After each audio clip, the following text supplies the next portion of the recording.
이 세상에서 나 자신을 끌어안아 줄 수 있는 유일한 사람은 누구죠? 나예요. 여러분들 인생 살면서 몸 아프고 힘들었잖아요. 애 낳을 때도 얼마나 힘들었어요. 애 낳을 때 남편이 알아요? 자식이 알아요? 누구만 알아? 나만 알아. 몸이 너무 아플 때 내 아픈 거하고 똑같이 남편이 내 마음에 맞춰서 돌봐주기 쉽지 않아요. 그러니까 누가 나한테 잘해줘야 돼? 내가 나한테 잘해줘야 돼. 내가 빛이 나야지 남도 나를 좋아하는 거예요. 내가 구질구질하면은 남이 나를 좋아할 것 같아요? 안 좋아할 것 같아요? 네, 그래서 저는 이렇게 강의 올 때, 오늘 같은 경우 뭐 1,500명도 넘는 이것도 명동 대성당에 강의할 때 꼭 올라오기 전에 거울을 봐요. 머리는 잘 정리됐는지. 그리고 제일 중요한 거는 바지에 자꾸는 올라갔는지. 네, 이거 제일 중요하게 여겨요. 만약에 내가 바지에 자꾸가 내려가잖아요? 그럼 여러분들은 눈은 여기 와 있고 생각은 딴 데가 있는 거예요. 딴 데. 저 신부님 저거 바지에 자꾸 내려갔는데 내가 아무리 좋은 얘기를 해도 여러분들 귀에 들어가지 않아요. 무슨 얘기냐면 남 앞에 나설 때 나 자신을 점검하는 일은 참으로 중요한 일이에요. 한 2주 전에 저한테 무슨 일이 있었느냐면 어떤 자매님이 평창이 굉장히 춥거든요. 기본적으로 영하 10도에서 15도가 내려가요. 산속이니까. 그러니까 신부님 추우니까 이거 옷 하나 신부님 거 샀다고 밤에. 근데 딱 입었는데 옷이 따뜻하게 느낌이 좋더라고요. 근데 신부님 뭐 택인지 그거 끼시면 안 된다고, 혹시 수리받을 일이 있으면 그게 필요하니까 신부님도 휙 버리지 마시라고. 그래서 이제 집에 와갖고 그걸 끼고 딱 가격표를 딱 봤는데 165만 원짜리야. 어쩐지 좋더라고. 그런데 그걸 보고 누구 생각이 났느냐면 우리 베드로 신부 생각이 났어요. 베드로 신부가 장애자들하고 사는 신부가 내가 이 옷을 입고 다니면 뭐라고 그럴까? 분명히 너 제정신이냐? 혼냈을 거예요. 또 내가 이렇게 우리 교우들 뭐 여러분들을 무시하는 게 아니라 여러분들 뭐 입어봐야 2, 30만 원짜리 옷 입고 있잖아요. 근데 내가 160만 원짜리 잠바 입고 다니면서 행복을 얘기할 수 있는 자격이 있을까? 그래서 다음날 그 옷을 그분한테 돌려줬어요. 내가 고민을 어마어마하게 했어요. 예. 근데 돌려주면서 이런 말을 했어요. 내 영혼을 죽이려면은 이런 옷을 자꾸 갖다 줘라. 근데 정말로 나를 사랑한다면 나는 10만 원, 20만 원짜리면 족하다. 왜 그렇게 비싼 옷을 나한테 선물을 하느냐. 근데 아마 나에게 그 베드로 신부가 없었으면 눈 감고 입고 다녔을지도 몰라요. 네, 참예수님, 네, 반갑습니다. 네. 성호 급구 시작하도록 하겠습니다. 성부와 성자와 성령의 이름으로. 저희들이 지금 자신 껴안기라는 주제로 강의를 하고 있습니다. 여러분들도 오늘 나오실 때 거울 한번 보셨어요? 안 보셨어요? 명동 성당에 오는 건데. 그렇죠? 제가 한 2년 전에 딱 나를 맞이하는 분을 보면서 어느 천주교가 아닌 일반 기관에 강의를 갔어요. 근데 거기는 저를 초청하고 싶어서 2년 동안 섭외를 하다가 내가 2년 만에 시간이 돼서 그 기관에 갔어요. 갔는데 정말로 나를 정말로 애타게 기다렸구나. 한눈에 알아보겠더라고요. 왜 한눈에 딱 알아봤느냐 하면은 얼굴에 화장을 어마어마하게 했어. 얼굴에 이 마스카라를 얼마나 말아 올렸는지 눈이 막 뒤집어질라 그래. 네, 눈이 볼에 얼마나 예쁜 색깔을 칠했는지. 근데 이분이 루즈도 굉장히 짙게 발랐어요. 루즈도. 그런데 루즈를 굉장히 두껍게 발랐는데 바빴는지 루즈가 입술에서 선에서 벗어나갖고 살짝 올라왔어. 2시간이었는데 1시 반에 거기 가서 커피를 30분 동안 마시는데 30분 동안 무슨 얘기를 했는지 하나도 기억이 안 나요. 뭐만 기억에 남냐면 이것만 기억에 남네요. 이것만. 루즈 올라간 것만 기억에 나는 거예요. 2년이 지난 지금도 그분을 생각하면 아무 생각이 안 나. 뭐만 생각나냐면 이것만 생각이 나. 이것만. 그분이 굉장히 그날은 그 지역 기관장들 초청 강의 날이었어요. 그렇게 중요한 날에 나설 때 화장을 하고 난 다음에 거울을 한 번만 점검을 했다면 나한테 이 느낌을 주지 않았을 텐데.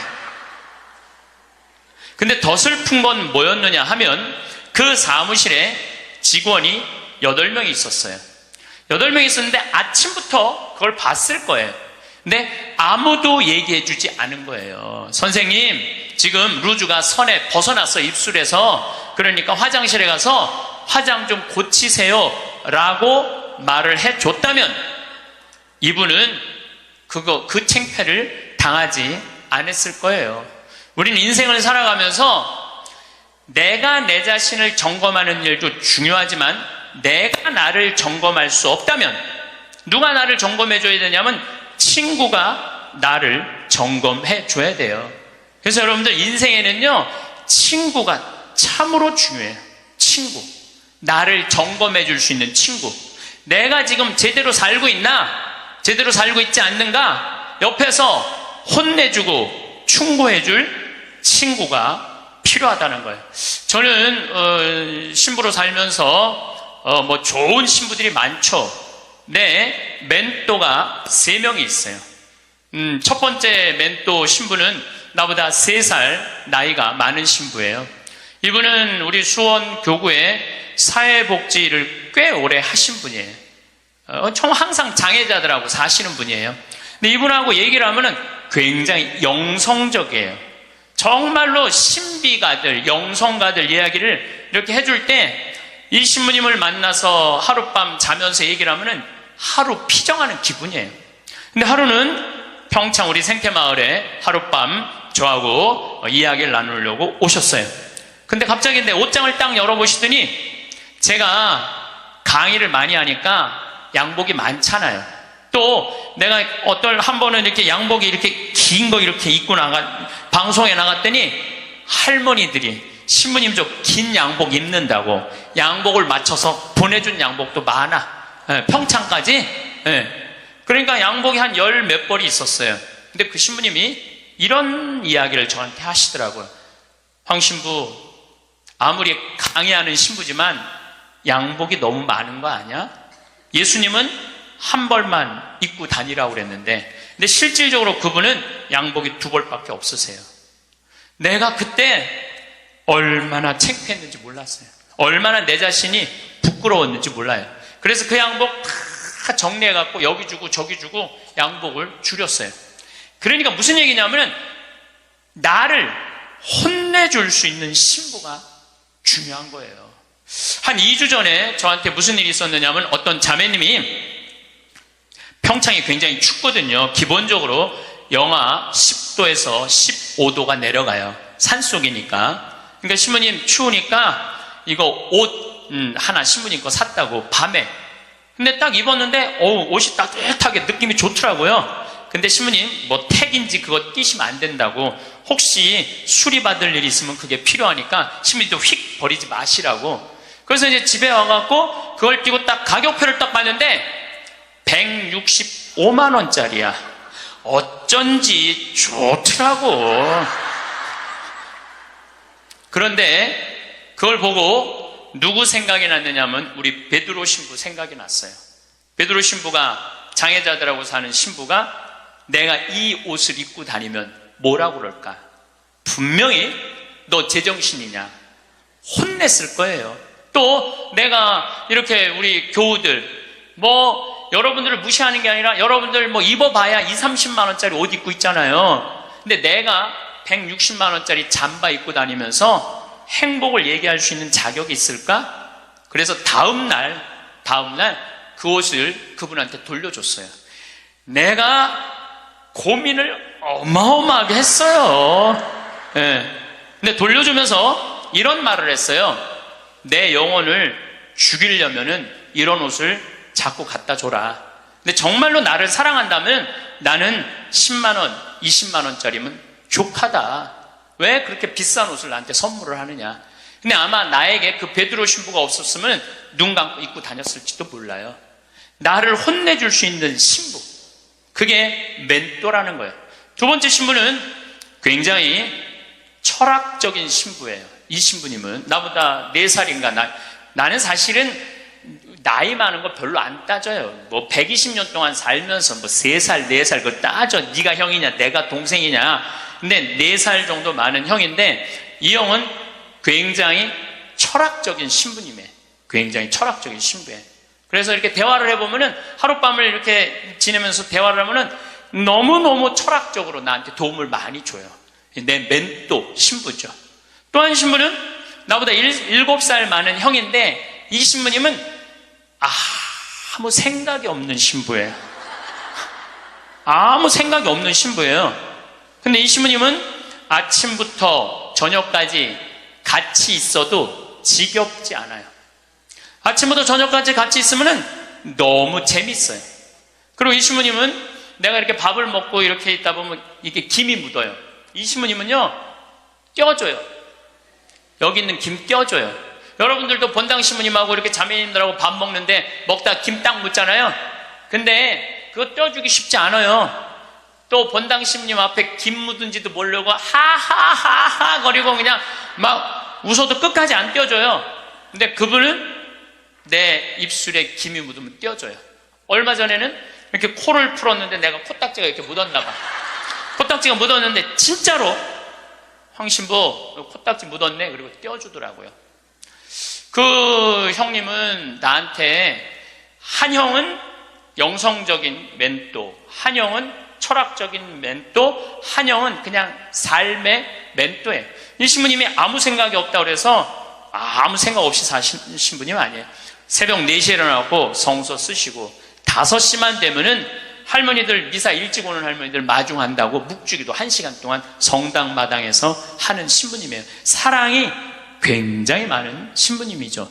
그 외에도 우리 동기 중에 선비 같은 신부님도 있고 또 요즘 세월호 그냥 매일 하는 우리 베드로 부건이 신부님도 있고 정말 내 주위에 좋은 신부들이 많아요. 여러분들은 인생을 사는데 멘토가 몇 명이나 있어요? 때로는 한 명도 없는 경우 많아요. 내 삶의 문제를 이야기 나눌 수 있는 허심탄회하게 나눠놓고 이야기할 수 있는 사람이 한 명이 없을 수 있어요. 만약에 여러분들이 한 명도 없다면 여러분들은 실패한 인생을 살 수밖에 없다는 거예요. 그래서 여러분들 오늘 이후부터 멘토를 적어도 3명은 정하세요. 난 오늘부터 황창현 신부님을 내 멘토로 삼을 거야. 그건 안 돼요. 왜 안 되냐면 멘토는 내 삶에서 내 삶을 내 밥그릇 숟가락이 몇 개 있는지 아는 사람이 멘토가 돼야지 멘토가 될 수 있어요. 또 언제든지 만날 수 있는 사람. 그래서 여러분들 주위에 잘 사는 사람들이 있어요. 분명히 괜찮은 사람들이 있어요. 그 사람한테 찾아가고 나 당신 내 멘토로 삼고 싶다. 나를 좀 도와줘라. 그러면은요 그렇게 얘기하면 사람은요 책임감을 느끼고 존재의식을 가진대요. 그래서 도와준대요. 그러니까 오늘부터 여러분들 적어도 3명은 찾아가세요. 그래서 나를 고쳐줄 수 있는 사람, 나를 혼내줄 수 있는 사람을 꼭 만드셔야지 인생을 실패하지 않아요. 친구를 잘못 두면요 인생을 망가뜨릴 수 있어요. 최순실 같은 친구를 두면요 인생 망가지는 거예요. 인생만 망가지는 게 아니라 나라도 말아먹을 수 있어요. 나라도 말아먹을 수 있어. 그래서 리카싱이라는 분은 중국의 최대의 갑부예요. 이분이 어떤 친구를 사귀지 말아라. 우리 이건희 회장님은 재산이 13조인데 이 리카싱은 재산이 30조야. 어마어마한 부자예요. 1년에 3천억씩 장학금을 내놓는 분이에요. 자기는 항상 이코노미 타고 다니면서. 대단한 분이죠. 근데 이분이 6불합 7불교라고 그래. 어떤 사람이랑 동업하지 말아라. 첫 번째, 개인적인 욕심이 너무 강한 사람과 동업하지 마라. 딸, 정유라, 그 이상한 고등학교, 이상한 대학교, 비정상적으로 개인적인 욕심이 너무 강했던 사람이죠. 사명감이 없는 사람과 동업하지 마라. 사명감이 없는 사람. 여러분들, 만약에 내 친구가 대통령이야. 그럼 나는 목에 칼이 들어와도 이 5천만을 생각하라고 난 얘기할 것 같아. 그런 사명감 가질 것 같아. 내 친구가 대통령이라면은 내 개인적인 대통령의 힘을 빌려갖고 내 개인적인 욕심 안 채우고. 세 번째, 인간미가 없는 사람과 동업하지 마라. 부정적인 사람과 동업하지 마라. 인생에 원칙이 없는 사람과 동업하지 마라. 우리가 인생을 살면서는 원칙이 꼭 필요해요. 저는 어떤 원칙이 있느냐면 1 더하기 1은 2다. 이게 내 인생의 원칙 중에 하나예요. 무슨 얘기냐면은 1억 드리고 1억 은행에 대출 받아갖고 2억짜리 아파트 사면 2억이야. 근데 우리는 무슨 생각해? 1억 내 돈 갖고 1억 대출 받아갖고 2억짜리 아파트 사면 10억 되길 바라잖아요. 그때부터 불행한 거예요. 그래서 나는 1 더하기 1은 10이 아니라 1 더하기 1은 2야. 욕심 부리지 말라는 거예요. 그리고 내 인생의 원칙 중에 하나는 그 달에 번 돈은 그 달에 다 써라. 이게 내 원칙이에요. 그 달에 번 건 그 달에 다 써라. 예. 특히 신부는 쌓여 있으면은 딴 생각하게 돼 있어요. 그래서 그 달에 번 건 그 달에 다 써라. 그럼 내 최고의 원칙은 뭐냐면 인생은 별거 없다. 먹고 마시고 놀자. 여러분들, 제가 작년에도 말씀드렸고 올해도 말씀드렸어요. 인간은요, 먹고 마시고 놀지 않으면요 인간이 안 돼요. 내가 대통령 얘기를 안 할래야 안 할 수가 없는데, 우리 대통령께서는 어렸을 때부터 경호원 따라다녔어요. 그리고 은둔 생활하고, 그리고 국회의원 되고 대통령 됐어요. 평범한 사람들이랑 먹고 마시고 놀 시간이 없었어요. 사람은요, 평범한 사람들이랑 먹고 마시고 웃고, 우리 예수님처럼 먹보요 술꾼으로 어려운 사람들 속에서 살아야지 사람이 되는 거예요. 그걸 못하면은요 많은 부분을 잃어버릴 수 있어요.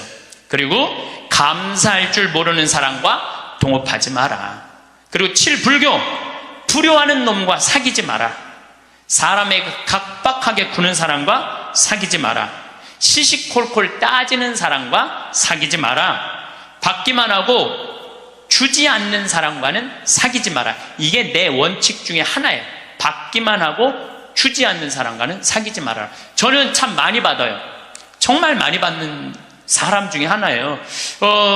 작년에 할머니가 나한테 100억 기증했는데 올해 100억을 더 기증해갖고 200억을 내가 받았잖아요. 그리고 내가 잠비아 돕는다고 1000만 원씩 도와달라고 그랬는데 그렇게 100명도 넘게 저를 도와줬어요. 정말 그 명단을 쭉 보니까 나한테 정말 많은 분들이 1000만 원씩 보내줬더라고요.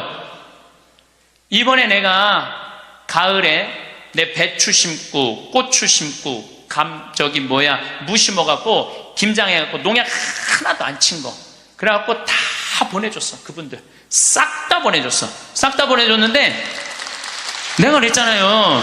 받기만 하고 주지 않는 사람하고는 사귀지 말라고. 근데 나는 정말 고마워서 보내준 거야. 그런데 놀랍게도 신부님, 우리가 이런 거 바라고 신부님한테 봉헌한 거 아니에요. 이거 받고 그냥 있을 수가 없어요. 그래갖고 또 돈을 그분들 중에 보내준 게 2천만 원이 또 넘어. 신기하죠. 나는 정말로 좋은 마음을 해. 맛있는 김장 보내주고 싶어서 보내줬는데 그게 또 고맙고 감사한가 봐. 인생은 그렇게 즐거운 거죠. 아부를 잘하는 사람과는 사귀지 마라. 권력자 앞에 원칙 없이 구는 자와 사귀지 마라. 동정심이 없는 사람과는 사귀지 마라. 그러니까 우리가 여러분들 친구를 잘 사귀어야 돼. 친구를 잘못 사귀면은 인생을 망가뜨릴 수밖에 없어요. 나는 과연 내가 내 모습을 볼 수 없다면 내 모습을 볼 수 있는 사람, 나는 누구를 지금 선정하고 살아가고 있는가? 누구를 내 멘토로 정하고 살아가고 있는가? 깊이 반성해야 돼. 나도 내 인생에 3명 멘토가 있고 여러분들도 3명의 멘토가 있는데, 우리 대통령도 그런 사람들, 삭식이 깊고 공부 많이 한 사람들의 얘기를 들었다면 오늘 같은 사단이 나지 않았을 거예요. 여러분들, 솔로몬 임금님이, 하느님이 내가 너한테 영화를 주랴, 명예를 주랴, 돈을 주랴. 그러니까 솔로몬이 뭘 달라고 그래요? 아니에요. 지혜가 아니라 원문을 보면 듣는 마음이에요. 지도자는요, 듣는 마음이 있어야 돼요. 누구한테? 우리들이 말하는 그 정말로 전문가들 이야기를 듣는 마음을 가지고 있으면 제대로 된 지도자가. 근데 누구한테 들어야 돼? 제대로 된 사람한테 들어야죠. 이런 친구 여러분들 꼭 가지셔야 돼. 그러면은 여러분들 인생을 실패하지 않을 수 있습니다. 저는 요즘 우리나라 이 사회가 복잡하죠. 사드 문제 때문에 중국, 우리나라 지금 다 경제 차단하고 있어요. 지난주에 제가 제주도 피정을 갔다 왔는데 서귀포로 갈 때 택시를 탔는데 지금 중국 사람들 거의 안 들어온대요. 중국 사람들. 왜냐하면 세무조사 들어간대. 땅 산 거 지금 그 사람들 투자 못 한대. 왜 그러냐면 세무조사 다 들어가서. 그래갖고 너무너무 힘들어. 지금 대통령 내려와라 올라가라 이거 문제할 게 아니에요. 지금 경제가 얼마나 어려운지 몰라요. 지금 며칠 전에는 시화공단에 있는 본당에 강의를 갔어요. 근데 그 본당 신부가 그러는 거예요. IMF 때보다도 공장이 더 많이 나온다는 거야. IMF 때보다 공장 팔겠다고. 그러니까 지금 나라 경제는요 심각한 거예요. 지금 대통령 올라가고 내려가고 문제가 아니야. 국민들은 지금 빚이 얼마나 많이 늘었어요. 그 전셋값 하늘로 뛰고 참 답답하죠. 지도자들은 저희들끼리 누가 권력을 다음에 먹을 거냐에 눈이 멀어 있고 참 답답하죠. 그런데 답답해하지 마시라고. 왜 답답해하지 마시라고 말씀을 드리냐면, 우리나라는요 5.16 혁명, 그 다음에 이 5.18 광주, 우리 정말 그 아이들, 그 군인들이 죽이고, IMF, 그래도 나라는 발전하고 있어요. 그리고 100만 명, 200만 명이 데모를 하는데도 어때요? 휴지 하나 없고, 폭력 하나 없잖아요. 전 세계에서 이런 나라가 어디 있어요? 내가 보기엔 국민들 수준은 하늘 끝까지 올라가 있어. 국민들이 탄탄하면은요, 다른 나라 같으면 이러면 벌써 전쟁하고 총 쏘고 난리 났을 거예요. 그런데도 국민들이 수준이 높기 때문에 내 눈에는 아무 문제도 아니야. 난 대한민국이 희망적인 나라라고 생각을 해요. 국민들은요, 공무원들, 요즘 9급 공무원들, 8급 공무원들, 7급 공무원들 열심히 해요. 제가 여주 여러 환경운동 하면서 이제까지 내가 만난 하급 공무원들, 일반 우리 여러분들 자식들은 다 도와줬지 나를 방해한 사람 하나도 없어요. 근데 내가 올라가고 국회의원한테 얘기한 것도 아니고 도지사한테도 얘기한 거 아니야. 난 7급 공무원한테 가고 내가 우리나라 국민들 쉴 수 있는 공간을 꾸미고 싶다. 나를 좀 도와줘라. 그랬더니요, 그 여주에 있는 그 7급 또 과장급들이 평창까지 와서 다 보더니 자기네들끼리 모여서 정말로 우리 이런 거 도와주자 합의를 해갖고 다 도와주는데 기가 막히더라고요. 이번에 우리나라가 그런 거에 대한 혁신을 이루는 좋은 기회가 됐으면 저는 좋겠다는 생각을 합니다. 어쨌든 다시 자신 껴안기로 돌아가서 소크라테스는 뭐라고 그랬죠? 너 자신을 알라고 그랬죠? 덴마크에 그 유명한, 갑자기 이름이 생각이 안 나는데 동화 작가가 벌거숭이 임금 안데르슨. 똑똑하시네. 덴마크 안데르슨이라는 동화 작가가 있는데 벌거벗은 임금님 얘기를 해요. 벌거벗은 임금님. 이 임금님은 평상시에 뭐를 좋아하셨느냐면 옷을 입고 자랑하는 걸 참 좋아하셨어. 옷을 입고. 근데 그 사기꾼 둘이서 임금님을 찾아가요. 임금님, 내가 기가 막힌 턴을 짤 줄 안다고. 기가 막힌 천을. 근데 이 천은 바보 눈에는 안 보인다고. 바보 눈에는 안 보인다고. 그래갖고 그럼 한번 짜봐라. 그래갖고 이제 돈을 받았어요. 근데 이제 이 사기꾼이 이제 배틀에다가 옷을 짜는데 임금이 가보니까 안 보여. 근데 분명히 뭐라고 그랬어? 바보 눈에는 안 보인다. 막 짜면서 임금님 이 천이 멋있지 않느냐고. 그러니까 임금이 뭐라 그래? 멋있다고. 멋있다고. 예. 신하들을 데리고 와갖고 신하들도 보여주라고. 이제 신하들이 와서 보니까 임금님이 멋있다고 그러니까 바보 눈에는 안 보인다니까 신하들도 뭐라 그래? 멋있다고 그래. 그래서 이제 한 일주일이 지나고 나서 임금님 옷 다 됐다고 입어보라고. 그럼 뭐가 보여야지 입지. 손 드시라고 그러니까 손 딱 들고 지금 들어갔다고. 잘 어울린다. 이쪽 손 드느라고.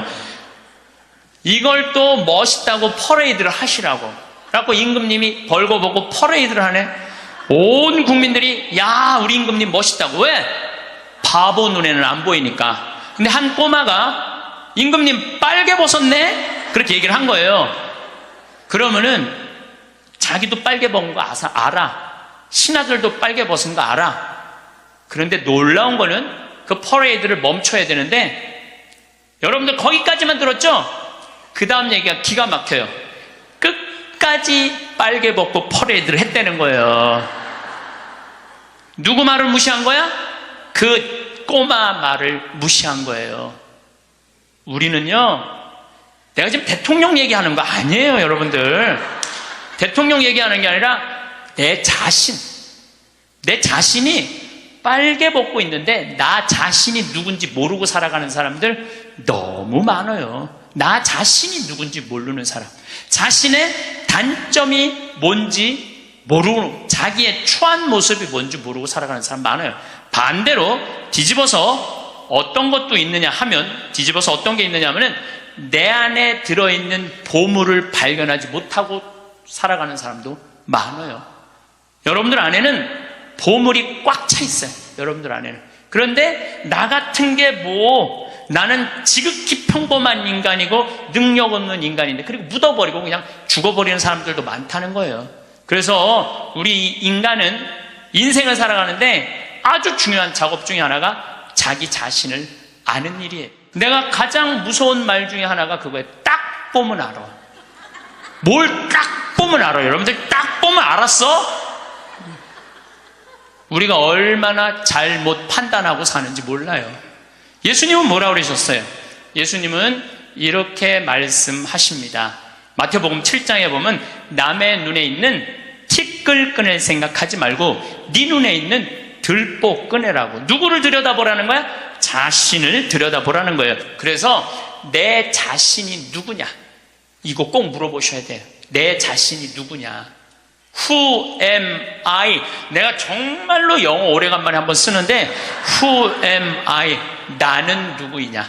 저는 천주교 신부예요. 그렇잖아요.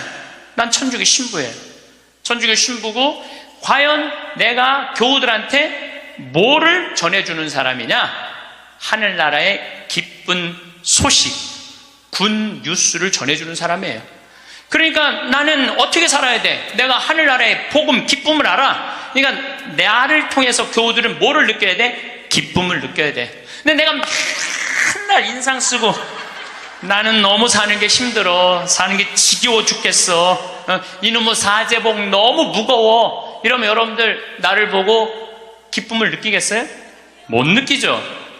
하느님으로부터 오는 기쁨을 나는 교우들한테 전해줘야 돼. 또 요한 1서의 말씀처럼 사랑, 하느님의 사랑, 우리가 하느님을 사랑하는 게 아니라 하느님이 우리를 사랑하는 것을 나는 교우들한테 알려줘야 돼. 왜? 나는 사제니까.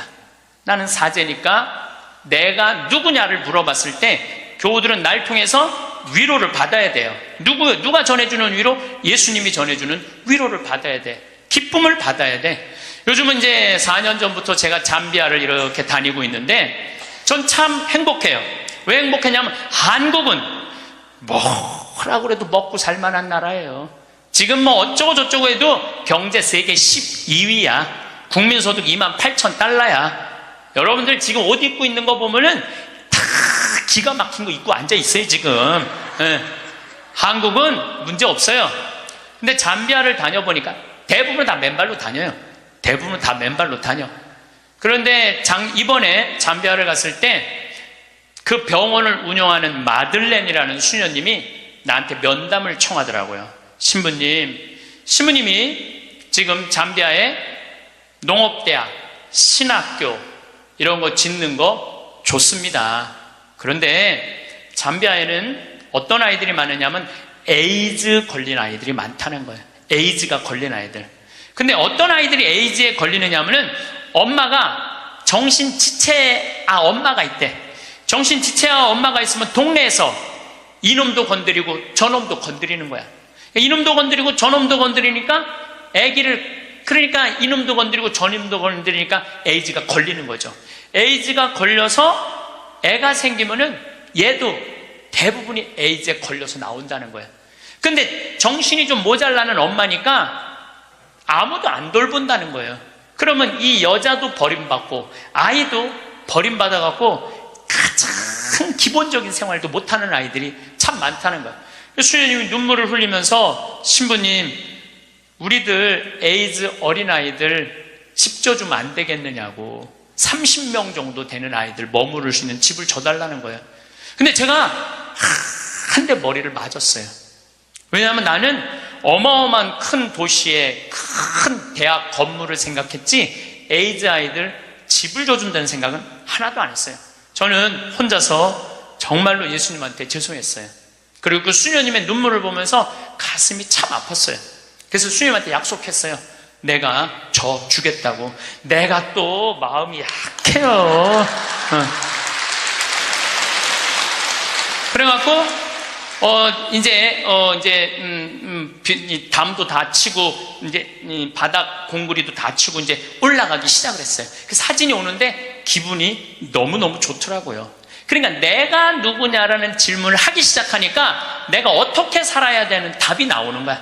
내가 누구냐. 작년에도 내가 요맘때 여러분들한테 이런 말씀을 드렸어요. 간호대학 짓는데 30명만 나를 1,000만 원씩 도와주면은 내가 간호대학을 짓겠다고. 근데 놀랍게도 3달 만에 30명이 돈을 보내줬어요. 1,000만 원씩. 근데 그 할머니들 중에 신부님 내가 평생 모은 돈입니다. 신부님 내가 자판에서 신발 팔은 돈입니다. 내가 이렇게 모은 돈입니다. 신부님 나도 인생을 살면서 한 번은 좋은 일을 하고 싶습니다. 성당 신축금도 1,000만 원 해봤던 적이 없어요. 저는 많이 해봐야 50만 원 100만 원인데 신부님이 잠비아에 간호대학 짓는다니까 할게요. 그래갖고 정말로 30명이 해갖고 간호대학 다 져놨어요.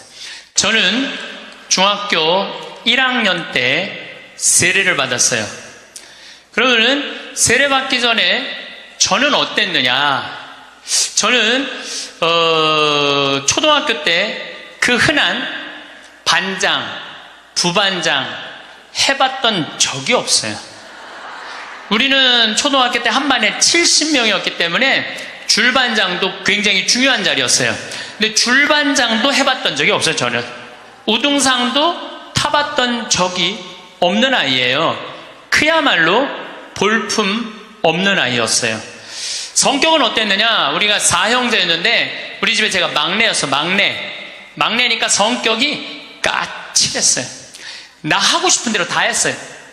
형들도 누나도 다 봐주고 아버지 어머니 좀 달랐지만은 내가 그 밥 먹다가 신경질이 나면은 숟가락 밥그릇 던지는 건 예사도 아니었어요. 그냥 던졌어. 그냥 그렇게 아주 까칠했어요. 제가. 예. 그런데 중학교 1학년 때 세례를 받으면서 나는 내 인생에 어마어마한 거울을 만난 거예요. 어떤 거울을 만났느냐면 예수 그리스도라는 거울을 만난 거예요. 예수 그리스도라는 거울을 비춰보니까 내가 남에 대한 배려도 할 줄 모르고 사랑도 할 줄 모르고 이해심도 없고 이기적이고 지랄 맞고 아주 볼품이 없는 인간이었어요. 그러면서 자꾸 나 자신을 들여다보기 시작했어요. 정말로 부끄럽더라고요. 더욱이 예수님은 그 어린 나이에 중학교 1학년 때 예수님이 십자가에 못 박혀 나를 위해서 돌아가셨다는 게 얼마나 나한테 감동적이었는지 몰라요. 감동적이지 않아요, 여러분들? 남도 아니고 나를 사랑하기 때문에 저 고통을 겪으신 예수님. 그런데 도대체 나는 뭐하고 살았느냐? 나 하고 싶은 대로 신경질 부리는 대로 다 부리고 집안 식구한테 땡깡 필 거 다 피고 남 함부로 판단하고 정말로 나 자신이 볼품이 없더라고요. 그래서 저는 저를 계속 들여다보기 시작했죠. 예수 그리스도라는 거울에. 그러면서 저는 15살에 사제가 되기로 결심을 해요. 내 인생이 너무나 많은 영향을 미친 주님의 제자가 돼야 되겠다. 그래서 15살에 뜻을 세운 거죠. 공부하겠다는, 사제가 되겠다는. 지우학한 거예요. 공자님 말씀대로 15세이 지우학한 거예요. 뜻을 세운 거야. 내가 사제가 되겠다고 뜻을 세우고 나니까 내 인생에 대해서 고뇌하게 되더라고. 고뇌. 여러분들 인생에 고뇌해야 돼요. 소크라테스는 뭐라고 그랬냐면은 자기 삶에 대해서 고뇌하지 않는 인간은 인간이 아니라고 그랬어요. 자기 삶에 대해서 내 삶이 지금 잘 살고 있느냐, 잘 살고 있지 않느냐 고뇌하지 않으면은 그 삶은 가치가 없다고 그랬어요. 가치가. 여러분들은 지금 살고 있는 삶이 가치 있어요, 가치 없어요? 고뇌해야 돼요. 내가 정말 가치 있는 삶을 살고 있는가? 제가 30에 31입이라고 그래요. 30에 신부가 됐어. 이제 뜻을 신부가 됐으니 얼마나 좋아. 그런데 내 인생에 가장 많은 실수를 저지른 게 30이에요. 30대 때 나는 내 강의 때 핸드폰이 울리면 가만히 놔두질 않았어요. 미사할 때 핸드폰 울리잖아요. 이 거룩한 시간에 무식하게 핸드폰도 안 꺼놓고 분심 들게 한다고. 한 번은 이렇게 거양 성체를 하는데 핸드폰이 울리더라고요. 딱 내려놓고 내가 뭘 했겠어요. 일주일에 한 번 거룩하게 기도 한번 해보겠다는데 그놈의 핸드폰을 안 꺼놓느냐고. 무식하게 남들 정신 산란하게. 근데 미사가 끝났는데 자매 하나가 와서 신부님 죄송하다는 거예요. 뭐가 죄송하냐니까 우리 남편 핸드폰이라는 거예요. 그래서 남편 핸드폰이면 남편이 와야지 왜 당신이 오느냐? 남편이 손이 없냐? 발이 없냐? 입이 없냐? 그랬더니 이 자매 하는 말이 신부님 우리 남편은 청각 장애자라는 거예요. 따라서 말도 못하는 거예요. 항상 진동으로 해놓는데 풀린 거야. 풀리고 난 다음에 자기도 모르고 아내도 몰랐던 거야. 너무 죄송하다고 신부님 미사 때 분심 들게 해서. 내가 그날 이후부터 지금까지 내 강의 때 핸드폰 울려도 한 번도 신경질을 부린 적이 없어. 한 번도. 근데 30대 때는 그랬어요. 그리고 내가 지금 50이 돼 보니까 네 바지에서 울리는지 내 바지에서 울리는지도 모르겠더라고. 한 번은 춘천 수무숲 성당이라는 곳에 강의를 갔는데 막 강의를 시작하는데 핸드폰이 막 울리더라고요. 그래서 내가 얘기했죠. 나는 내 강의 때 핸드폰 울려도 한 번도 신경질을 부린 적이 없다고. 그런데도 계속 울리는 거예요. 기분이 싸해. 보니까 내 바지에서 울리는 거. 내 바지에서. 근데 만약에 내가 무식하게 핸드폰도 안 꺼놓고 강의하는데 남들 방해준다고 그러는데 내 바지에서 울렸잖아요. 그러면 나는 강의 못하고 그냥 가야 돼요. 그런데 30대 때는 보이는 대로 지적했어요. 교우들 잘못하면은 바로 그 자리에서 혼냈어요. 교우들 성체할 때도 여러분들 성체는 왼손이 올라와갖고 오른손으로 영해야 돼요. 그렇죠? 근데 어떤 교우들은 오른손으로 올려갖고 왼손으로 영하는 교우들이 있어요. 그럼 잘못된 거죠. 왜냐하면 이 오른손이 거룩한 손이니까 오른손으로 영해야지. 근데 손이 바뀌면은 지적해주지도 않아. 그냥 손바닥을 내리치는 거예요. 똑바로 하라고. 쫙 소리가 나잖아요. 그럼 뒤에 성체 영화로 나오는 교우들이 내가 굉장히 무서웠으니까 보면 어떻게 하고 나오느냐면 막 이러면서 나와요. 마지막에 와서 틀려 또 보면은. 네.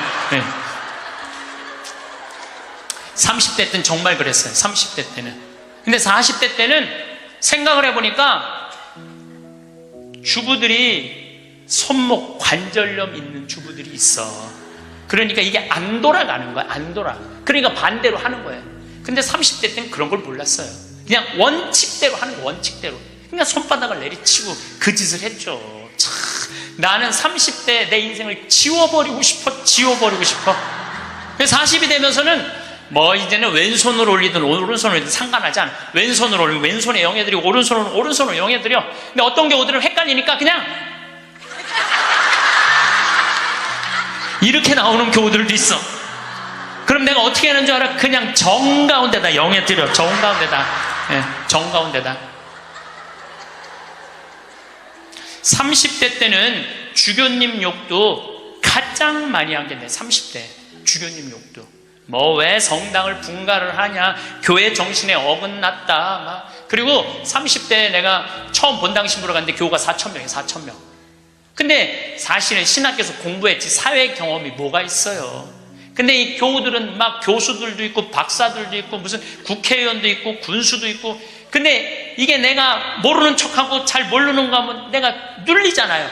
그러니까 무조건 아는 척하는 거야. 무조건 아는 척하고 틀려도 일단 우기는 거야. 따라오라고.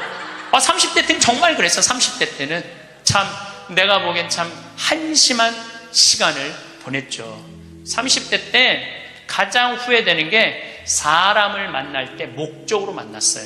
무슨 얘기냐면 군수, 국회의원, 돈 많은 사람들 만나면 나 환경운동하는데 저 사람 좀 도와주지 않을까? 그래서 참 시간 만들어서 만나주고, 아이 뭐 저 교우들이 뭐 그냥 평범한 교우 나 바쁘다 그러고 그런 사람들이 만나자 그러면 그냥 시간 내서 만나고 정말로 지워버리고 싶은 내 모습 중에 하나였어요. 30대 때 이립은 했으나 성숙하지 못한 나였죠. 쓰긴 섰지만은 성숙하지가 않았어요. 30대 때. 그러니까 30대 때는 배신도 많이 당했어요. 배신을 왜 당했겠어? 내가 바라는 게 많은데, 부자들 막 오면 신부님 내가 좀 도와줄 수 있을 것 같아요. 뭐 땅이 팔리면은 뭐 도와줄 수 있을 것 같아. 그래갖고 계속 만나고 밥도 먹고 그러는데 이놈의 땅이 팔리지도 않고 도와줄 생각도 안 하는 거야. 30대 때 그랬어요. 30대 때는. 이렇게 생각해 보면은 나 혼자 잘난 척하고 아는 척하고 있는 척하고 그랬던 세월이 내 30대. 그리고 30대 때는 듣지도 않았어요. 그냥 내 말하기 바빴어. 내 말하기 바빴던 게 30대 내 인생이었죠. 30대는 무슨 일을 많이 할까? 일에 매달렸어요. 그래서 저는요 30대 때 일 많이 했어요. 빈병 모으기 운동을 했는데 한 달에 20만 병씩 모았어요. 20만 병씩. 그냥 막 일에 매달렸어요. 일에. 그리고 무슨 뭐 폐식용유 모아갖고 하면 막 경기도에 있는 아파트에 그냥 폐식용유 설치하고 막 트럭 5대 막 4대 해갖고 일에 매달렸어요. 일에. 그러니까 30대 때 내가 보니까 미쳐서 산 것 같아요. 미쳐서. 근데 지금 생각해보니까 지금은요 일에 안 매달려요. 일을 많이 하는 건 아무 의미가 없더라고요. 때가 되면 다 두고 떠날 거야. 일에 매달리면 행복하지 않아.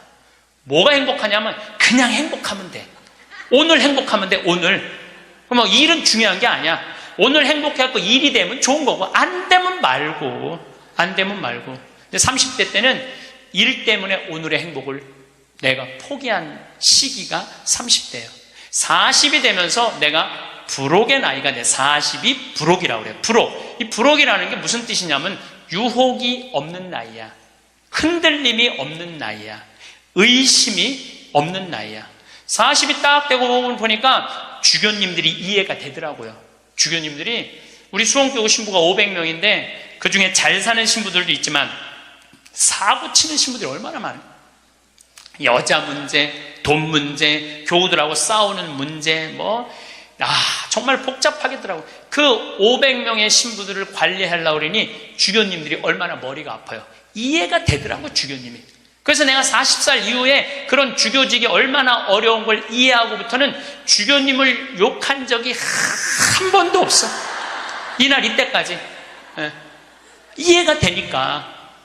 그리고 유혹이라는 게 뭐예요? 불혹이라는 게 뭐예요? 신앙에서도 별로 유혹받을 게 없어. 하느님에 대한 확신, 하느님이 이 세상에 오셨고 예수님 부활한 거에 대한 확신, 그리고 하늘나라 올라가셔서 우리 인생에 관여하고 있는 거에 대한 확신. 요즘 예수님 부활에 대한 확신이 왜 더 드느냐 하면은, 여러분들 예수님이 십자가에 못 박히기 전에 매질 당했다고 그래요. 채찍질. 그게 가죽으로 끝에 양뼈 조각, 쇠 조각이 있어요. 한 대 때리면은요, 이 등에 살점이 다 묻어나고 뼈 조각이 다 드러나. 한 대 맞으면. 그래서 40대 이상 맞으면 죽는다고 그래요. 근데 예수님이 그 40대, 39대를 맞았다는 거야. 그러니까 예수님 십자가에 올라가기 전 이미 이 피가 너무 많이 흘러갖고 등에 살점이라는 게 거의 없는 상태야. 그리고 십자가에 매달렸을 때 손목에, 손바닥에 못 안 박아요. 손목에 박지. 왜냐하면 떨어지니까. 이건 찢어져고 금방 떨어지거든. 손목에 박으면 온갖 신경, 동맥, 정맥 다 지나가는 거야. 이 뼈가 양쪽에. 그리고 그 숨 쉬고 이러는 게 너무너무 힘들어갖고 숨이 막혀 죽는 거거든요. 근데 3일 만에 부활했잖아요.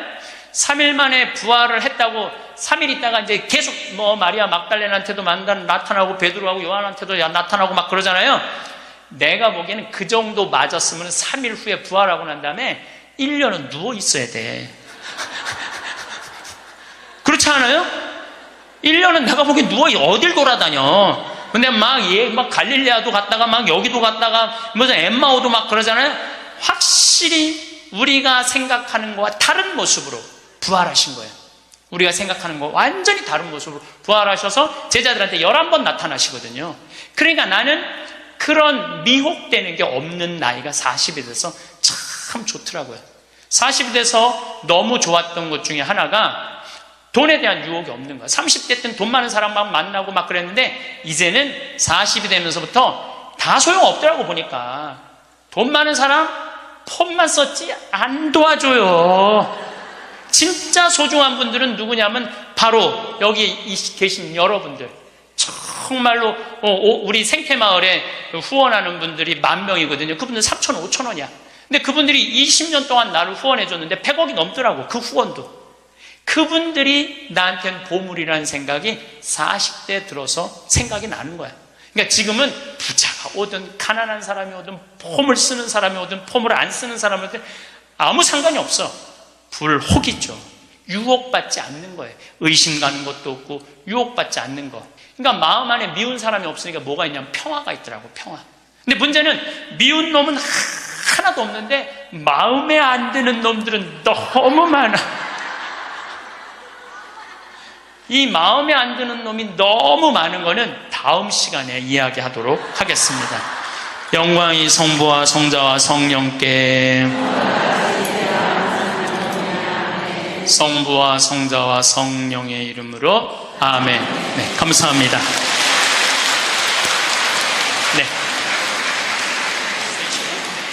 네, 참예수님, 네, 반갑습니다. 네. 성호 긋고 시작하도록 하겠습니다. 성부와 성자와 성령의 이름으로.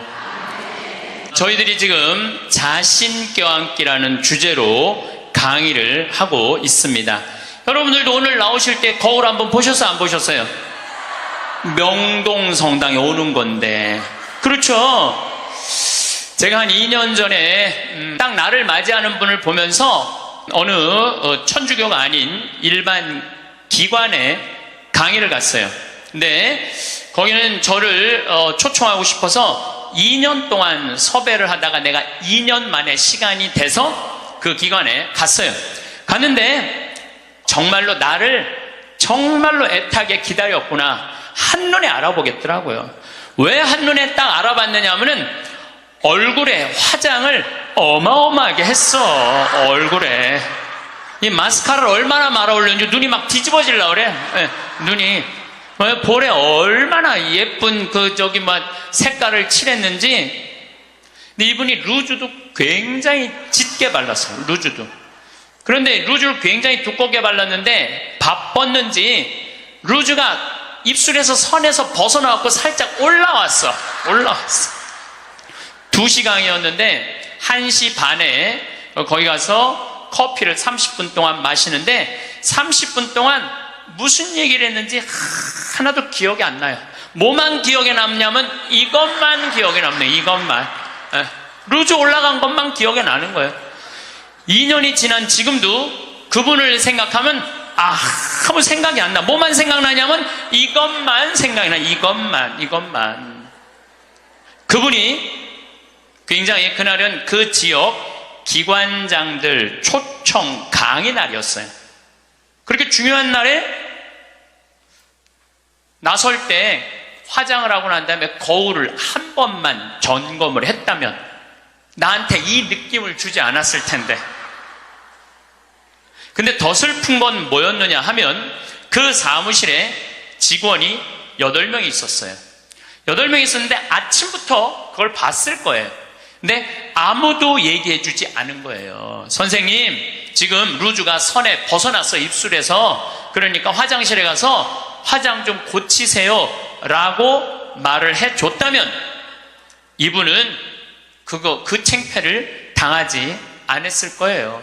우리는 인생을 살아가면서 내가 내 자신을 점검하는 일도 중요하지만 내가 나를 점검할 수 없다면 누가 나를 점검해 줘야 되냐면 친구가 나를 점검해 줘야 돼요. 그래서 여러분들 인생에는요, 친구가 참으로 중요해요. 친구. 나를 점검해 줄 수 있는 친구. 내가 지금 제대로 살고 있나? 제대로 살고 있지 않는가? 옆에서 혼내주고 충고해 줄 친구가 필요하다는 거예요. 저는 신부로 살면서 뭐 좋은 신부들이 많죠. 내 멘토가 3명이 있어요. 첫 번째 멘토 신부는 나보다 3살 나이가 많은 신부예요. 이분은 우리 수원 교구에 사회복지를 꽤 오래 하신 분이에요. 항상 장애자들하고 사시는 분이에요. 근데 이분하고 얘기를 하면은 굉장히 영성적이에요. 정말로 신비가들, 영성가들 이야기를 이렇게 해줄 때 이 신부님을 만나서 하룻밤 자면서 얘기를 하면은 하루 피정하는 기분이에요. 근데 하루는 평창 우리 생태마을에 하룻밤 저하고 이야기를 나누려고 오셨어요. 근데 갑자기 내 옷장을 딱 열어보시더니 제가 강의를 많이 하니까 양복이 많잖아요. 또 내가 한 번은 이렇게 양복이 이렇게 긴 거 이렇게 입고 방송에 나갔더니 할머니들이 신부님 저 긴 양복 입는다고 양복을 맞춰서 보내준 양복도 많아. 평창까지. 그러니까 양복이 한 10몇 벌이 있었어요. 근데 그 신부님이 이런 이야기를 저한테 하시더라고요. 황 신부, 아무리 강의하는 신부지만 양복이 너무 많은 거 아니야? 예수님은 한 벌만 입고 다니라고 그랬는데, 근데 실질적으로 그분은 양복이 2벌밖에 없으세요. 내가 그때 얼마나 창피했는지 몰랐어요. 얼마나 내 자신이 부끄러웠는지 몰라요. 그래서 그 양복 다 정리해갖고 여기 주고 저기 주고 양복을 줄였어요. 그러니까 무슨 얘기냐면은 나를 혼내줄 수 있는 신부가 중요한 거예요. 한 2주 전에 저한테 무슨 일이 있었느냐면 어떤 자매님이 평창이 굉장히 춥거든요. 기본적으로 영하 10도에서 15도가 내려가요. 산속이니까. 그러니까 신부님 추우니까 이거 옷 하나 신부님 거 샀다고 밤에. 근데 딱 입었는데 옷이 따뜻하게 느낌이 좋더라고요. 근데 신부님 뭐 택인지 그거 끼시면 안 된다고, 혹시 수리받을 일이 있으면 그게 필요하니까 신부님도 휙 버리지 마시라고. 그래서 이제 집에 와갖고 그걸 끼고 딱 가격표를 딱 봤는데 165만 원짜리야. 어쩐지 좋더라고. 그런데 그걸 보고 누구 생각이 났느냐면 우리 베드로 신부 생각이 났어요. 베드로 신부가, 장애자들하고 사는 신부가 내가 이 옷을 입고 다니면 뭐라고 그럴까? 분명히 너 제정신이냐? 혼냈을 거예요. 또 내가 이렇게 우리 교우들 뭐 여러분들을 무시하는 게 아니라 여러분들 뭐 입어봐야 20-30만 원짜리 옷 입고 있잖아요. 근데 내가 160만 원짜리 잠바 입고 다니면서 행복을 얘기할 수 있는 자격이 있을까?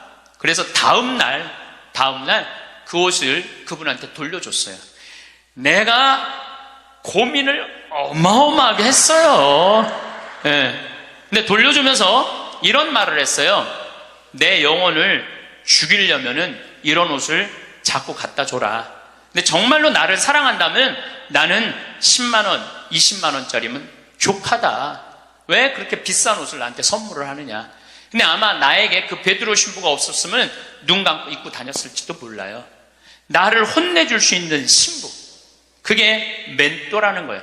두 번째 신부는 굉장히 철학적인 신부예요. 이 신부님은 나보다 4살인가 나는 사실은 나이 많은 거 별로 안 따져요. 뭐 120년 동안 살면서 뭐 3살, 4살 그걸 따져. 네가 형이냐 내가 동생이냐.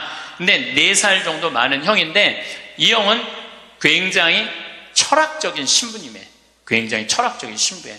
그래서 이렇게 대화를 해보면은 하룻밤을 이렇게 지내면서 대화를 하면은 너무너무 철학적으로 나한테 도움을 많이 줘요. 내 멘토 신부죠. 또 한 신부는 나보다 7살 많은 형인데 이 신부님은 아무 생각이 없는 신부예요. 아무 생각이 없는 신부예요. 근데 이 신부님은 아침부터 저녁까지 같이 있어도 지겹지 않아요. 아침부터 저녁까지 같이 있으면 너무 재밌어요. 그리고 이 신부님은 내가 이렇게 밥을 먹고 이렇게 있다 보면 이게 김이 묻어요. 이 신부님은요 껴줘요. 여기 있는 김 껴줘요. 여러분들도 본당 신부님하고 이렇게 자매님들하고 밥 먹는데 먹다 김 딱 묻잖아요. 근데 그거 떼어주기 쉽지 않아요. 또 본당 신부님 앞에 김 묻은지도 모르고 하하하하 거리고 그냥 막 웃어도 끝까지 안 떼어줘요. 근데 그분은 내 입술에 김이 묻으면 떼어줘요. 얼마 전에는 이렇게 코를 풀었는데 내가 코딱지가 이렇게 묻었나 봐. 코딱지가 묻었는데 진짜로 황신부 코딱지 묻었네 그리고 떼어주더라고요. 그 형님은 나한테 한 형은 영성적인 멘토, 한 형은 철학적인 멘토, 한 형은 그냥 삶의 멘토예요. 이 신부님이 아무 생각이 없다고 그래서 아무 생각 없이 사신 신부님 아니에요.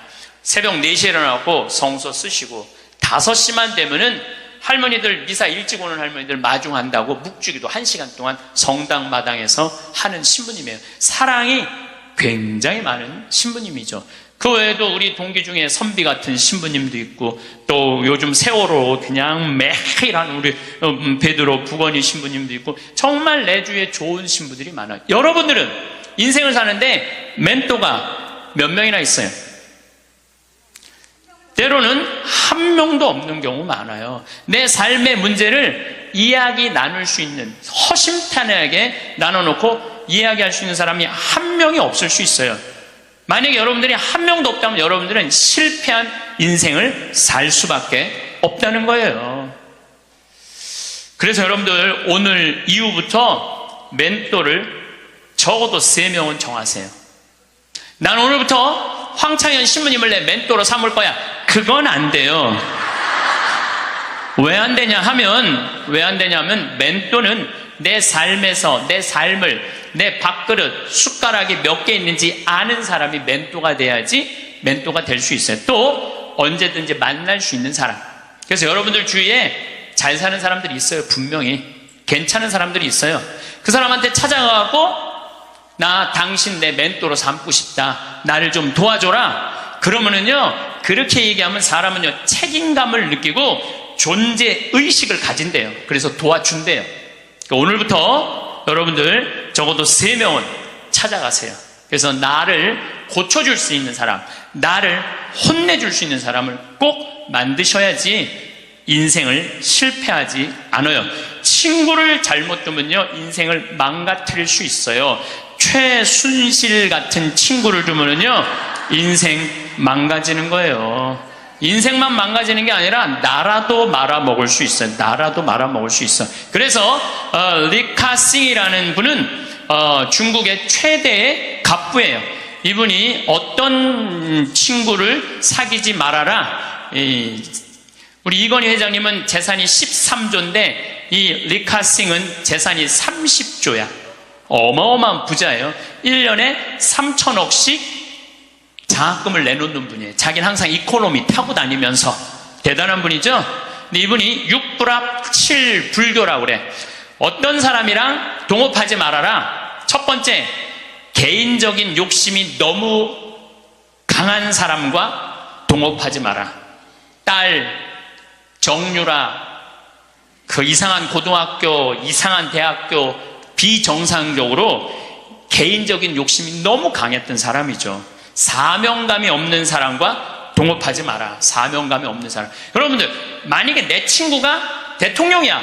그럼 나는 목에 칼이 들어와도 이 5천만을 생각하라고 난 얘기할 것 같아. 그런 사명감 가질 것 같아. 내 친구가 대통령이라면은 내 개인적인 대통령의 힘을 빌려갖고 내 개인적 욕심 안 채우고. 세 번째, 인간미가 없는 사람과 동업하지 마라.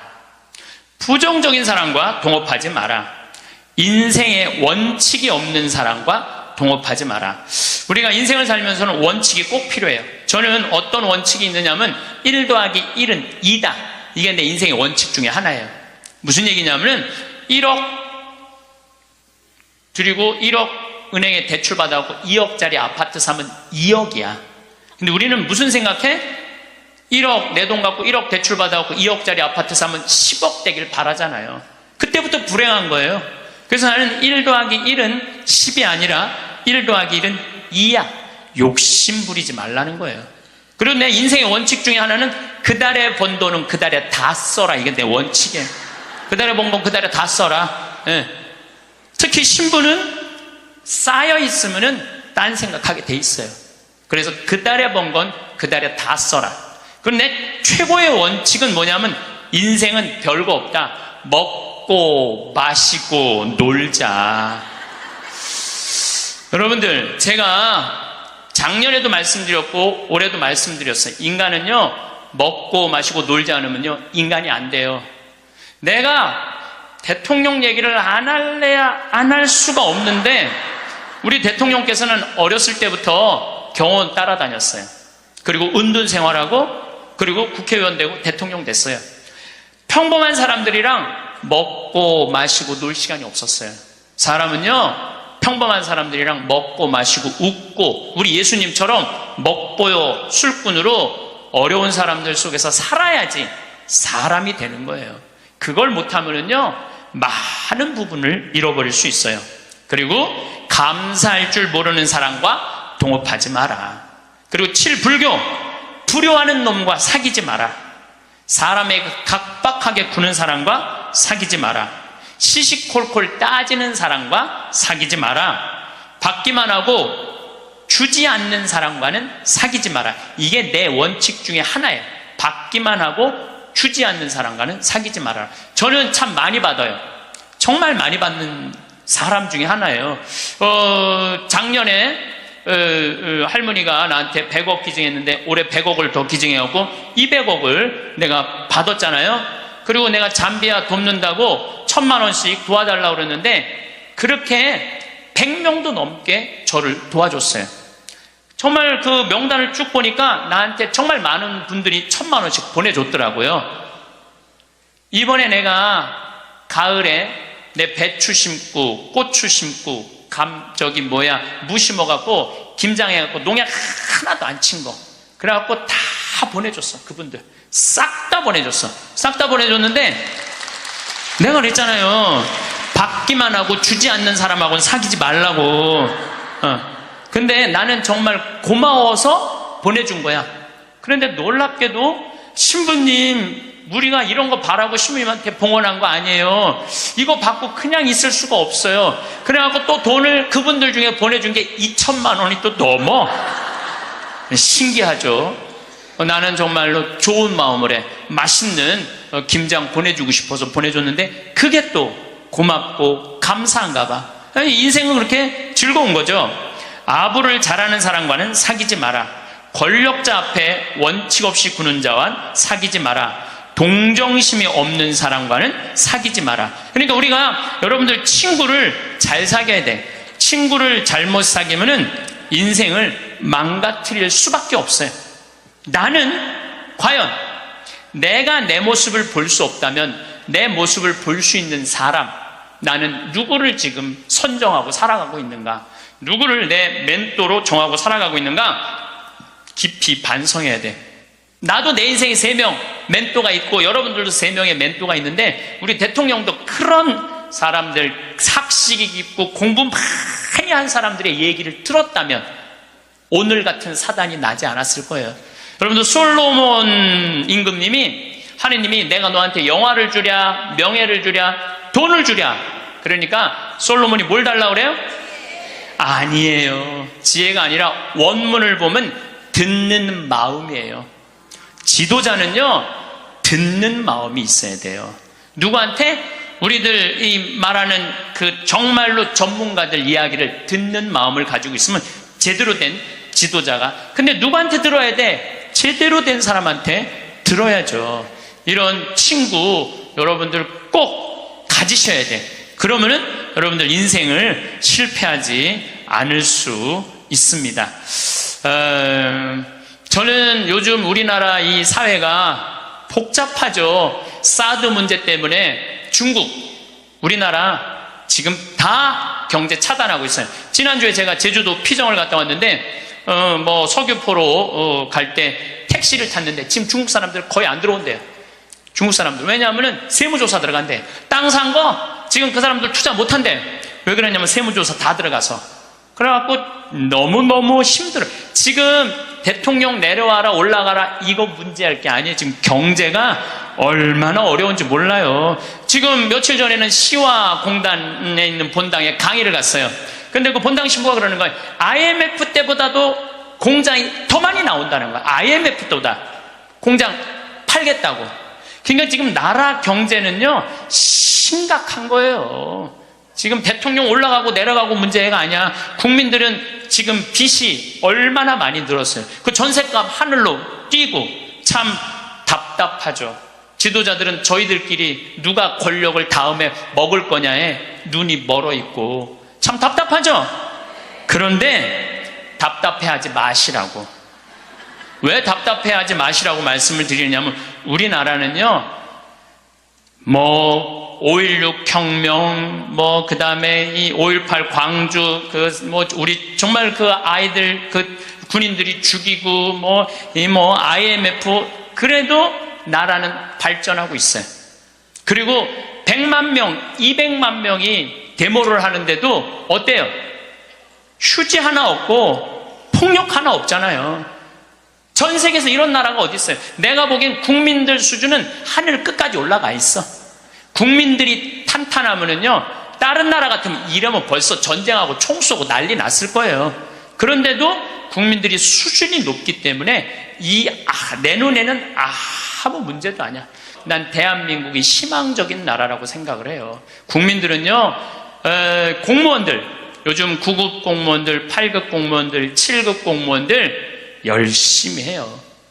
제가 여주 여러 환경운동 하면서 이제까지 내가 만난 하급 공무원들, 일반 우리 여러분들 자식들은 다 도와줬지 나를 방해한 사람 하나도 없어요.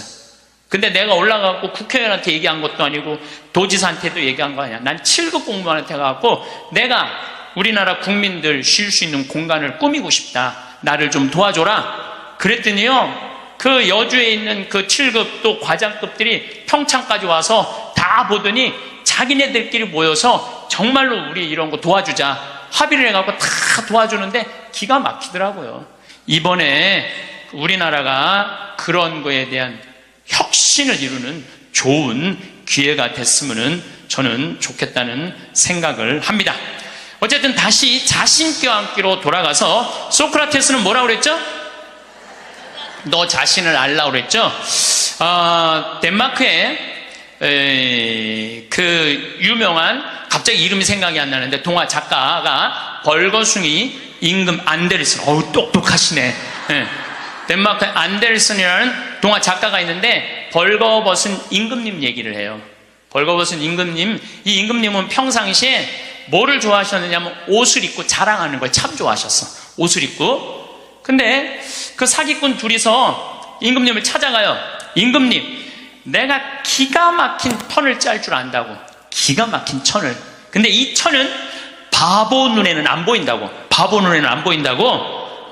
그래갖고 그럼 한번 짜봐라. 그래갖고 이제 돈을 받았어요. 근데 이제 이 사기꾼이 이제 배틀에다가 옷을 짜는데 임금이 가보니까 안 보여. 근데 분명히 뭐라고 그랬어? 바보 눈에는 안 보인다. 막 짜면서 임금님 이 천이 멋있지 않느냐고. 그러니까 임금이 뭐라 그래? 멋있다고. 멋있다고. 예. 신하들을 데리고 와갖고 신하들도 보여주라고. 이제 신하들이 와서 보니까 임금님이 멋있다고 그러니까 바보 눈에는 안 보인다니까 신하들도 뭐라 그래? 멋있다 그래, 멋있다 그래. 그래서 이제 한 일주일이 지나고 나서 임금님 옷 다 됐다고 입어보라고. 그럼 뭐가 보여야지 입지. 손 드시라고 그러니까 손 딱 들고 지금 들어갔다고. 잘 어울린다. 이쪽 손 드느라고. 이걸 또 멋있다고 퍼레이드를 하시라고. 그래갖고 임금님이 벌거벗고 퍼레이드를 하네. 온 국민들이 야 우리 임금님 멋있다고. 왜? 바보 눈에는 안 보이니까. 근데 한 꼬마가 임금님 빨개 벗었네? 그렇게 얘기를 한 거예요. 그러면은 자기도 빨개 벗은 거 알아. 신하들도 빨개 벗은 거 알아. 그런데 놀라운 거는 그 퍼레이드를 멈춰야 되는데 여러분들 거기까지만 들었죠? 그 다음 얘기가 기가 막혀요. 끝까지 빨개 벗고 퍼레이드를 했다는 거예요. 누구 말을 무시한 거야? 그 꼬마 말을 무시한 거예요. 우리는요, 내가 지금 대통령 얘기하는 거 아니에요, 여러분들. 대통령 얘기하는 게 아니라 내 자신이 빨개 벗고 있는데 나 자신이 누군지 모르고 살아가는 사람들 너무 많아요. 나 자신이 누군지 모르는 사람, 자신의 단점이 뭔지 모르고 자기의 추한 모습이 뭔지 모르고 살아가는 사람 많아요. 반대로 뒤집어서 어떤 것도 있느냐 하면, 뒤집어서 어떤 게 있느냐 하면은 내 안에 들어있는 보물을 발견하지 못하고 살아가는 사람도 많아요. 여러분들 안에는 보물이 꽉 차 있어요. 여러분들 안에는. 그런데 나 같은 게 나는 지극히 평범한 인간이고 능력 없는 인간인데, 그리고 묻어버리고 그냥 죽어버리는 사람들도 많다는 거예요. 그래서 우리 인간은 인생을 살아가는데 아주 중요한 작업 중에 하나가 자기 자신을 아는 일이에요. 내가 가장 무서운 말 중에 하나가 그거예요. 딱 보면 알아. 뭘 딱 보면 알아. 여러분들 딱 보면 알았어? 우리가 얼마나 잘못 판단하고 사는지 몰라요. 예수님은 뭐라고 그러셨어요? 예수님은 이렇게 말씀하십니다. 마태복음 7장에 보면 남의 눈에 있는 티끌끈을 생각하지 말고 네 눈에 있는 들보 꺼내라고. 누구를 들여다보라는 거야? 자신을 들여다보라는 거예요. 그래서 내 자신이 누구냐? 이거 꼭 물어보셔야 돼요. 내 자신이 누구냐? Who am I? 내가 정말로 영어 오래간만에 한번 쓰는데 Who am I? 나는 누구이냐? 저는 천주교 신부예요. 그렇잖아요. 난 천주교 신부예요. 천주교 신부고, 과연 내가 교우들한테 뭐를 전해주는 사람이냐? 하늘나라의 기쁜 소식, 군 뉴스를 전해주는 사람이에요. 그러니까 나는 어떻게 살아야 돼? 내가 하늘나라의 복음, 기쁨을 알아. 그러니까 나를 통해서 교우들은 뭐를 느껴야 돼? 기쁨을 느껴야 돼. 근데 내가 맨날 인상 쓰고 나는 너무 사는 게 힘들어, 사는 게 지겨워 죽겠어, 이놈의 사제복 너무 무거워, 이러면 여러분들 나를 보고 기쁨을 느끼겠어요? 못 느끼죠. 하느님으로부터 오는 기쁨을 나는 교우들한테 전해줘야 돼. 또 요한 1서의 말씀처럼 사랑, 하느님의 사랑, 우리가 하느님을 사랑하는 게 아니라 하느님이 우리를 사랑하는 것을 나는 교우들한테 알려줘야 돼. 왜? 나는 사제니까. 나는 사제니까 내가 누구냐를 물어봤을 때 교우들은 날 통해서 위로를 받아야 돼요. 누가 전해주는 위로? 예수님이 전해주는 위로를 받아야 돼. 기쁨을 받아야 돼. 요즘은 이제 4년 전부터 제가 잠비아를 이렇게 다니고 있는데 전 참 행복해요. 왜 행복했냐면 한국은 뭐라고 해도 먹고 살만한 나라예요. 지금 뭐 어쩌고 저쩌고 해도 경제 세계 12위야. 국민소득 28,000달러야. 여러분들 지금 옷 입고 있는 거 보면은 다 기가 막힌 거 입고 앉아 있어요 지금. 네. 한국은 문제 없어요. 근데 잠비아를 다녀보니까 대부분 다 맨발로 다녀요. 대부분 다 맨발로 다녀. 그런데 이번에 잠비아를 갔을 때 그 병원을 운영하는 마들렌이라는 수녀님이 나한테 면담을 청하더라고요. 신부님이 지금 잠비아에 농업대학, 신학교 이런 거 짓는 거 좋습니다. 그런데 잠비아에는 어떤 아이들이 많으냐면 에이즈 걸린 아이들이 많다는 거예요. 에이즈가 걸린 아이들. 근데 어떤 아이들이 에이즈에 걸리느냐 하면은 엄마가 엄마가 있대. 정신지체아 엄마가 있으면 동네에서 이놈도 건드리고 저놈도 건드리는 거야. 이놈도 건드리고 저놈도 건드리니까 그러니까 이놈도 건드리고 저놈도 건드리니까 에이즈가 걸리는 거죠. 에이즈가 걸려서 애가 생기면은 얘도 대부분이 에이즈에 걸려서 나온다는 거예요. 근데 정신이 좀 모자라는 엄마니까 아무도 안 돌본다는 거예요. 그러면 이 여자도 버림받고 아이도 버림받아갖고 가장 기본적인 생활도 못하는 아이들이 참 많다는 거예요. 수녀님이 눈물을 흘리면서 신부님, 우리들 에이즈 어린아이들 집 줘주면 안 되겠느냐고, 30명 정도 되는 아이들 머무를 수 있는 집을 줘달라는 거예요. 근데 제가 한 대 머리를 맞았어요. 왜냐하면 나는 어마어마한 큰 도시의 큰 대학 건물을 생각했지 에이즈 아이들 집을 줘준다는 생각은 하나도 안 했어요. 저는 혼자서 정말로 예수님한테 죄송했어요. 그리고 그 수녀님의 눈물을 보면서 가슴이 참 아팠어요. 그래서 수녀님한테 약속했어요. 내가 저 주겠다고. 내가 또 마음이 약해요. 그래갖고 이제 담도 다 치고 이제 바닥 공구리도 다 치고 이제 올라가기 시작을 했어요. 그 사진이 오는데 기분이 너무너무 좋더라고요. 그러니까 내가 누구냐라는 질문을 하기 시작하니까 내가 어떻게 살아야 되는 답이 나오는 거야. 내가 누구냐.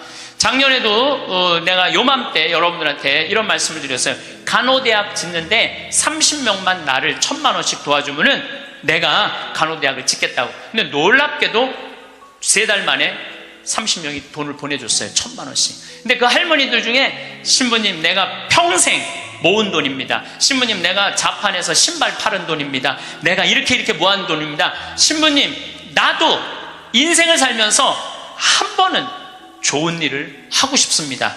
성당 신축금도 1,000만 원 해봤던 적이 없어요. 저는 많이 해봐야 50만 원, 100만 원인데 신부님이 잠비아에 간호대학 짓는다니까 할게요. 그래갖고 정말로 30명이 해갖고 간호대학 다 져놨어요.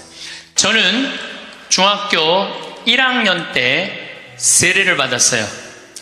그러면은 세례 받기 전에 저는 어땠느냐? 저는 초등학교 때 그 흔한 반장, 부반장 해봤던 적이 없어요. 우리는 초등학교 때 한 반에 70명이었기 때문에 줄반장도 굉장히 중요한 자리였어요. 근데 줄반장도 해봤던 적이 없어요. 저는 우등상도 타봤던 적이 없는 아이예요. 그야말로 볼품 없는 아이였어요. 성격은 어땠느냐? 우리가 4형제였는데 우리 집에 제가 막내였어. 막내니까 성격이 까칠했어요. 나 하고 싶은 대로 다 했어요.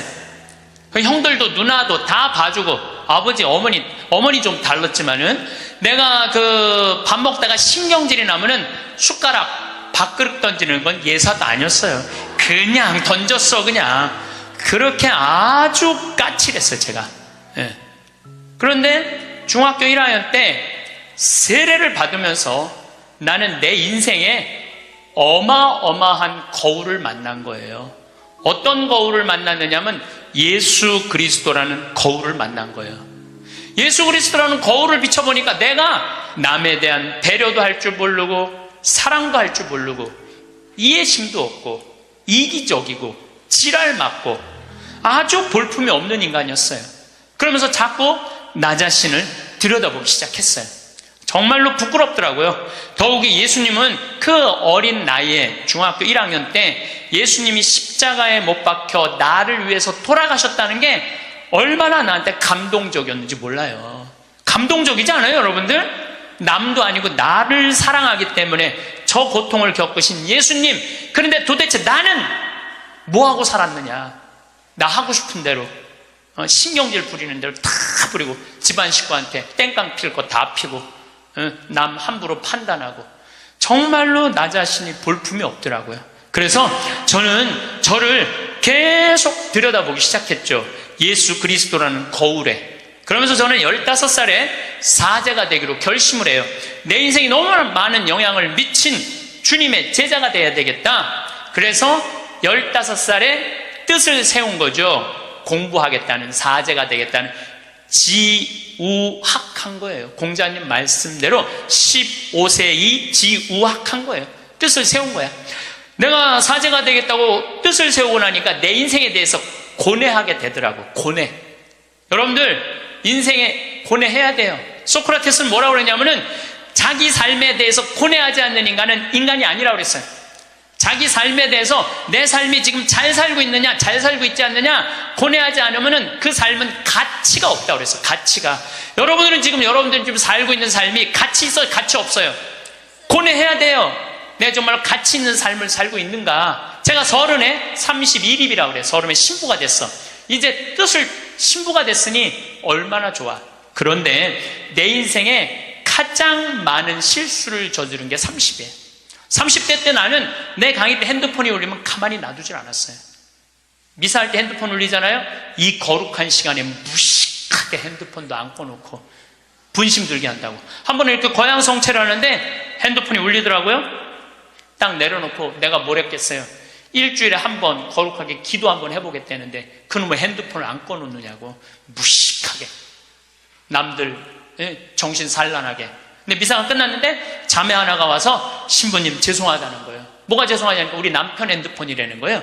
그래서 남편 핸드폰이면 남편이 와야지 왜 당신이 오느냐? 남편이 손이 없냐? 발이 없냐? 입이 없냐? 그랬더니 이 자매 하는 말이 신부님 우리 남편은 청각 장애자라는 거예요. 따라서 말도 못하는 거예요. 항상 진동으로 해놓는데 풀린 거야. 풀리고 난 다음에 자기도 모르고 아내도 몰랐던 거야. 너무 죄송하다고 신부님 미사 때 분심 들게 해서. 내가 그날 이후부터 지금까지 내 강의 때 핸드폰 울려도 한 번도 신경질을 부린 적이 없어요. 한 번도.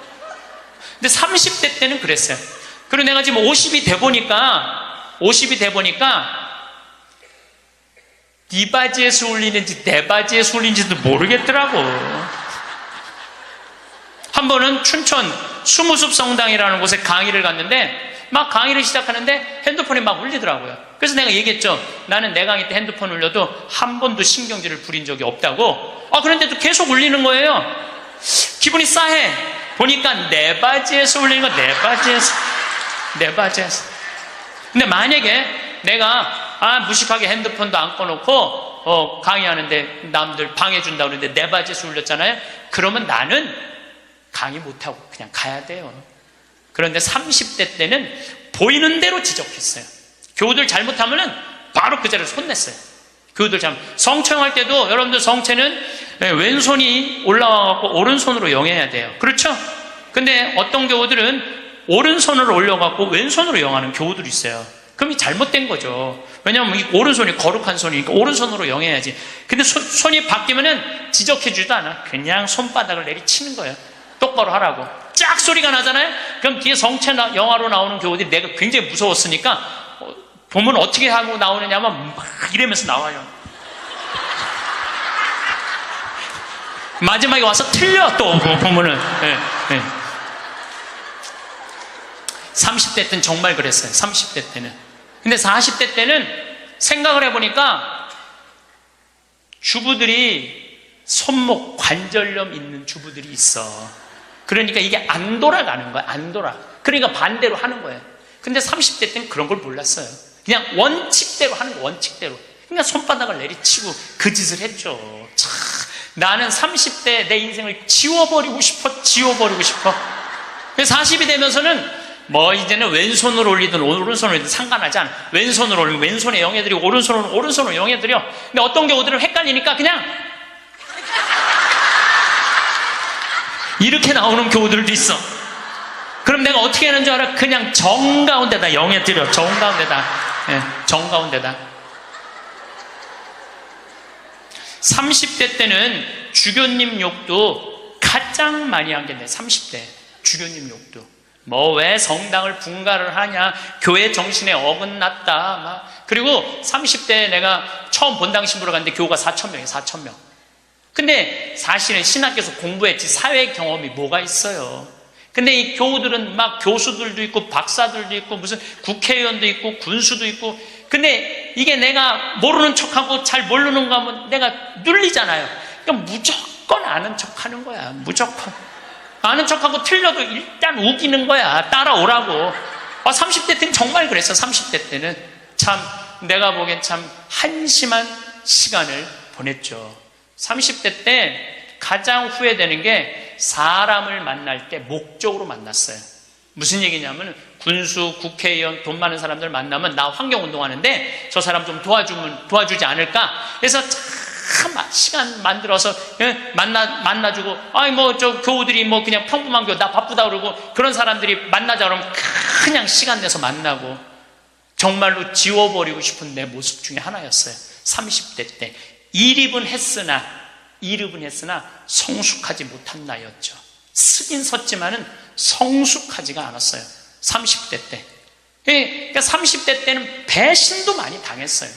배신을 왜 당했겠어? 내가 바라는 게 많은데 부자들 막 오면 신부님 내가 좀 도와줄 수 있을 것 같아요. 땅이 팔리면은 도와줄 수 있을 것 같아. 그래갖고 계속 만나고 밥도 먹고 그러는데 이놈의 땅이 팔리지도 않고 도와줄 생각도 안 하는 거야.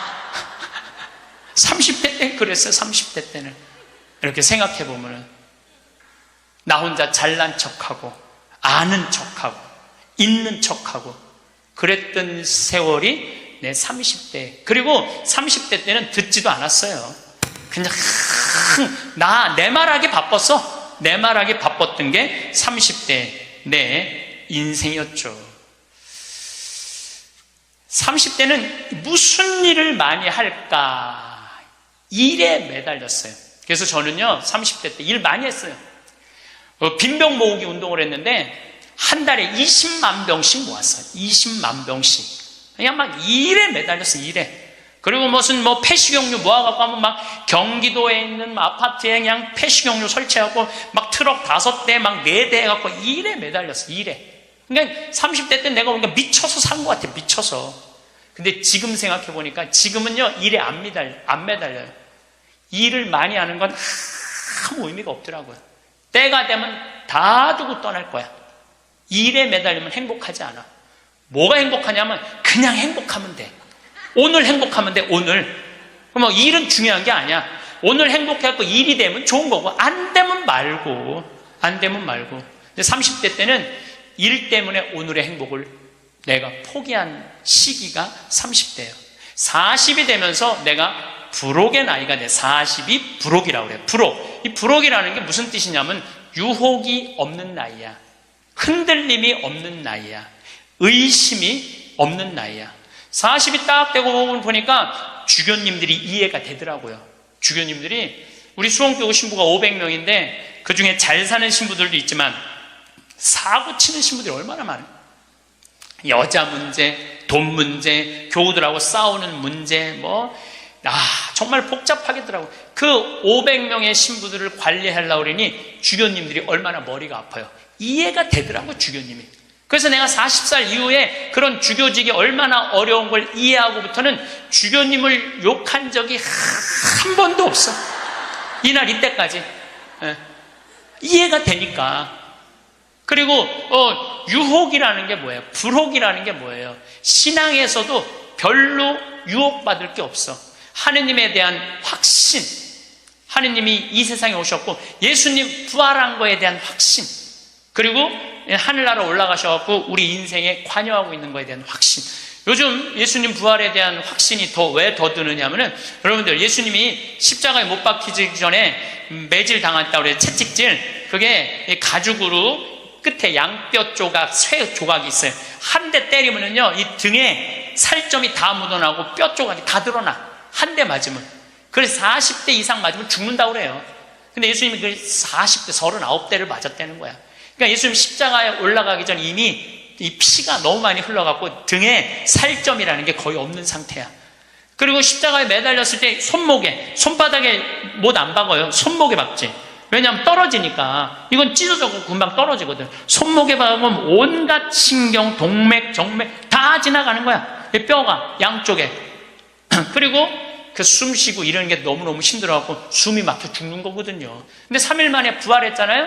3일 만에 부활을 했다고 3일 있다가 이제 계속 마리아 막달레나한테도 나타나고 베드로하고 요한한테도 나타나고 막 그러잖아요. 내가 보기에는 그 정도 맞았으면 3일 후에 부활하고 난 다음에 1년은 누워 있어야 돼. 그렇지 않아요? 1년은 내가 보기엔 어딜 돌아다녀. 근데 막 갈릴레아도 갔다가 막 여기도 갔다가 무슨 엠마오도 막 그러잖아요. 확실히 우리가 생각하는 것과 다른 모습으로 부활하신 거예요. 우리가 생각하는 거 완전히 다른 모습으로 부활하셔서 제자들한테 11번 나타나시거든요. 그러니까 나는 그런 미혹되는 게 없는 나이가 40이 돼서 참 좋더라고요. 40이 돼서 너무 좋았던 것 중에 하나가 돈에 대한 유혹이 없는 거야. 30대 때는 돈 많은 사람 막 만나고 막 그랬는데 이제는 40이 되면서부터 다 소용없더라고. 보니까 돈 많은 사람 폰만 썼지 안 도와줘요. 진짜 소중한 분들은 누구냐면 바로 여기 계신 여러분들.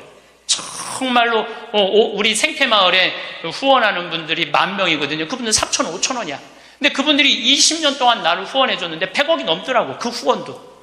그분들이 나한테는 보물이라는 생각이 40대 들어서 생각이 나는 거야. 그러니까 지금은 부자가 오든 가난한 사람이 오든 폼을 쓰는 사람이 오든 폼을 안 쓰는 사람이 오든 아무 상관이 없어. 불혹이죠. 유혹받지 않는 거예요. 의심 가는 것도 없고 유혹받지 않는 거. 그러니까 마음 안에 미운 사람이 없으니까 뭐가 있냐면 평화가 있더라고. 평화. 근데 문제는 미운 놈은 하나도 없는데 마음에 안 드는 놈들은 너무 많아. 이 마음에 안 드는 놈이 너무 많은 거는 다음 시간에 이야기하도록 하겠습니다. 영광이 성부와 성자와 성령께, 성부와 성자와 성령의 이름으로 아멘. 네, 감사합니다. 성공한 사람들을 보면 크게 두 부류로 나뉘는 걸 알 수 있습니다. 하나는 자신이 성공했다고 여기저기 떠벌리고 다니는 사람들, 그리고 또 하나는 조용히 아무 말 없이 자기 삶을 사는 사람들입니다. 우리는 흔히 성공을 하면 자연스럽게 자랑하고 싶어질 거라고 생각하죠. 좋은 차를 사고 비싼 시계를 차고 SNS에 멋진 사진을 올리고 싶을 겁니다. 왜냐하면 그렇게 하면 남들이 나를 더 인정해 줄 거라고 믿으니까요. 하지만 현실은 그렇지 않습니다. 오히려 진짜 성공한 사람들은 그렇게 행동하지 않습니다. 왜냐하면 보여줄 필요가 없기 때문입니다. 돈이 많다고 높은 자리에 있다고 유명하다고 해서 굳이 그걸 드러낼 필요는 없습니다. 그걸 아는 사람들은 이미 알고 있고 모르는 사람들은 알 필요가 없죠. 그런데도 굳이나 성공했다고 떠드는 사람들이 있습니다. 그런 사람들은 왜 그럴까요? 간단합니다. 그 사람들은 사실 그렇게까지 성공한 게 아니기 때문입니다. 우리는 종종 SNS에서 성공한 사람들을 봅니다. 해외여행을 가고 고급 레스토랑에서 밥을 먹고 멋진 차를 타고 다니는 모습? 그런데 가만히 보면 그런 걸 보여주는 사람들은 언제나 뭔가를 팔고 있습니다. 강의를 팔든 자기 브랜드를 홍보하든 아니면 단순히 자기 자존감을 유지하려고 하든 간에 결국 목적이 있는 거죠. 진짜 부자들은 그렇게 하지 않습니다. 오히려 조용히 아무도 모르게 자기 일을 합니다. 왜냐하면 자랑해서 얻을 게 없기 때문입니다. 오히려 괜히 잘난 척했다가 사람들에게 이용당하거나 시기와 질투를 받거나 쓸데없는 오해를 사는 게 더 피곤합니다. 이건 단순한 돈 이야기가 아닙니다. 사회적인 성공을 이룬 사람들도 마찬가지입니다. 진짜 실력 있는 사람들은 자기 실력을 굳이 떠벌리지 않습니다. 왜냐하면 그럴 필요가 없으니까요. 자기 분야에서 최고라면 사람들이 먼저 알아서 찾아옵니다. 반대로 실력이 부족한 사람일수록 자기를 포장하려고 애씁니다. 우리가 흔히 듣는 말이 있죠. 빈수레가 요란하다. 이 말이 괜히 있는 게 아닙니다. 정말 내실이 있는 사람들은 굳이 시끄럽게 굴지 않습니다. 반대로 겉만 번지르르한 사람들은 자기가 얼마나 대단한지 떠들고 다닙니다. 이걸 좀 더 현실적인 예로 들어볼까요? 동창회에 나가면 꼭 이런 사람이 있습니다. 옛날에는 별거 아니었는데 갑자기 잘 됐다고 나타나서 자기가 얼마나 성공했는지 자랑하는 사람. 처음에는 다들 와 대단하다 하고 들어주지만 시간이 지나면 어떨까요? 대부분 속으로 이렇게 생각할 겁니다. 저 사람 뭐 저렇게까지 티를 내? 결국 그런 사람은 점점 멀어지게 됩니다. 반면에 정말 성공한 사람들은 조용합니다. 굳이 자기가 어떻게 살고 있는지 설명하지 않죠. 그런 사람들은 오히려 주변에서 먼저 알아보고 자연스럽게 존경을 받습니다. 그게 진짜 성공입니다. 그럼 우리는 어떻게 해야 할까요? 내가 뭔가를 이루었을 때 굳이 남들에게 알릴 필요가 있을까요? 물론 가까운 사람들에게 좋은 소식을 전하는 건 좋습니다. 하지만 굳이 모든 사람들에게 나 이렇게 잘 살고 있어요 하고 알릴 필요는 없습니다. 그런 행동은 결국 나에게 득이 되지 않습니다. 성공이라는 건 원래 조용한 겁니다. 내가 잘 되고 있으면 주변 사람들이 자연스럽게 알게 됩니다. 굳이 내가 말하지 않아도 내 행동과 태도에서 묻어나오게 되어 있습니다. 그러니 굳이 보여주려고 애쓰지 마세요. 오히려 그게 더 진짜 성공한 사람의 태도입니다. 사람은 사회적 동물이라고 하잖아요. 혼자 살아갈 수 없고 결국 사람과의 관계 속에서 기쁨도 얻고 때로는 상처도 받습니다. 그런데 한 가지 생각해 볼 게 있어요. 우리가 정말 인간관계가 필요해서 맺고 있는 걸까요? 아니면 그냥 그래야 한다고 배워서 어쩔 수 없이 유지하고 있는 걸까요? 어릴 땐 친구 많으면 좋다고 하죠. 사회생활에서도 인맥이 중요하다는 말을 많이 합니다. 그런데 정작 주변을 보면요, 인간관계가 넓은 사람일수록 스트레스를 더 많이 받아요. 전화벨이 울릴 때마다 이번엔 또 무슨 부탁일까 싶고 단체 채팅방에서 메시지가 올 때마다 이걸 또 어떻게 대답해야 하나 고민하죠. 관계가 많아질수록 책임과 피로도 함께 늘어나는 겁니다. 어떤 사람들은 인간관계를 줄이면 외롭지 않겠냐고 해요. 그런데 가만히 생각해보면 진짜 외로움을 느끼는 순간이 언제인지 아세요? 오히려 불필요한 인간관계 속에 있을 때입니다. 같이 밥을 먹고 얘기를 나누는데도 뭔가 허전하고 대화가 컥 돌고 속마음을 나누지도 못할 때, 그럴 때 우리가 더 외롭다고 느끼죠. 그렇다고 당장 인간관계를 다 끊어버릴 순 없겠죠. 하지만 적어도 내가 정말 소중하게 여겨야 할 관계와 그냥 관성적으로 유지하는 관계는 구분할 필요가 있습니다. 예를 들어 매번 나한테 부탁만 하고 정작 내가 어려울 땐 연락 한 번 없는 사람. 내가 실수하면 뒷담화를 하면서 내 앞에서는 웃는 사람. 이런 관계를 굳이 계속 이어갈 이유가 있을까요? 가끔은 이런 경험도 있을 거예요. 우연히 어떤 사람과 친해졌는데 만난 지 얼마 되지도 않았는데 너무 많은 걸 털어놓는 사람들 있죠. 자기 속사정부터 가족 문제, 직장 고민까지 쏟아내는 사람들. 이런 경우 두 가지의 가능성이 큽니다. 하나는 그냥 감정적으로 의존할 사람이 필요해서일 수도 있고 또 하나는 내가 믿을 만한 사람인지 떠보는 걸 수도 있어요. 어떤 경우든 이런 관계는 오래가기 어렵습니다. 사실 친밀함이라는 건 시간이 필요한 법이에요. 적당한 거리를 두고 천천히 서로를 알아가야 하는데 초반부터 급격하게 가까워진 관계는 쉽게 무너지는 경우가 많습니다. 처음엔 친하다고 생각했는데 어느 순간 사소한 일로 틀어지고 결국 남보다 못한 사이가 되는 거죠. 그러면 인간관계를 어떻게 해야 할까요? 답은 간단합니다. 억지로 맺지 말고 굳이 유지하려고도 하지 않는 거예요. 내가 편한 관계라면 자연스럽게 이어질 것이고 그렇지 않다면 서서히 멀어질 겁니다. 그리고 그걸 억지로 붙잡지 않아도 괜찮습니다. 관계를 유지하는데 에너지를 쓰기보다는 정말 소중한 관계에 집중하는 게 더 낫지 않을까요? 어떤 사람은 내가 인간관계를 줄이면 나중에 나 혼자 남는 거 아니냐 걱정하기도 해요. 그런데 생각해보면요, 진짜 나를 위하는 사람은 많지 않아요. 인간관계를 줄인다고 해서 완전히 혼자가 되는 게 아닙니다. 오히려 불필요한 관계를 정리하고 나면 남아있는 관계들이 더 단단해지고 가치 있게 느껴질 겁니다. 예전엔 인맥이 자산이라는 말을 많이 했어요. 그런데 요즘은 꼭 그렇지도 않죠. 오히려 불필요한 인간관계가 많으면 그게 짐이 될 수도 있어요. 적당한 거리, 적당한 선. 이걸 잘 지키는 게 결국엔 가장 편한 인간관계를 유지하는 방법 아닐까요? 한번 곰곰이 생각해 보세요. 지금 내 주변에 있는 사람들 중에서 내가 정말 편하게 만날 수 있는 사람이 몇 명이나 되는지, 내가 억지로 맞춰주고 있는 관계는 없는지. 관계를 줄이면요, 외로워지는 게 아니라 오히려 더 자유로워집니다. 그리고 자유로워진 만큼 내 인생에서 정말 중요한 것에 집중할 수 있게 됩니다. 인간관계에 너무 많은 걸 신경 쓰다 보면 정작 중요한 걸 놓칠 수 있어요. 그러니까 이제는 한 번쯤 정리해보는 것도 나쁘지 않을 겁니다. 사람들이 돈을 많이 벌고 싶어 하는 이유가 뭘까요? 단순히 돈이 많으면 좋으니까?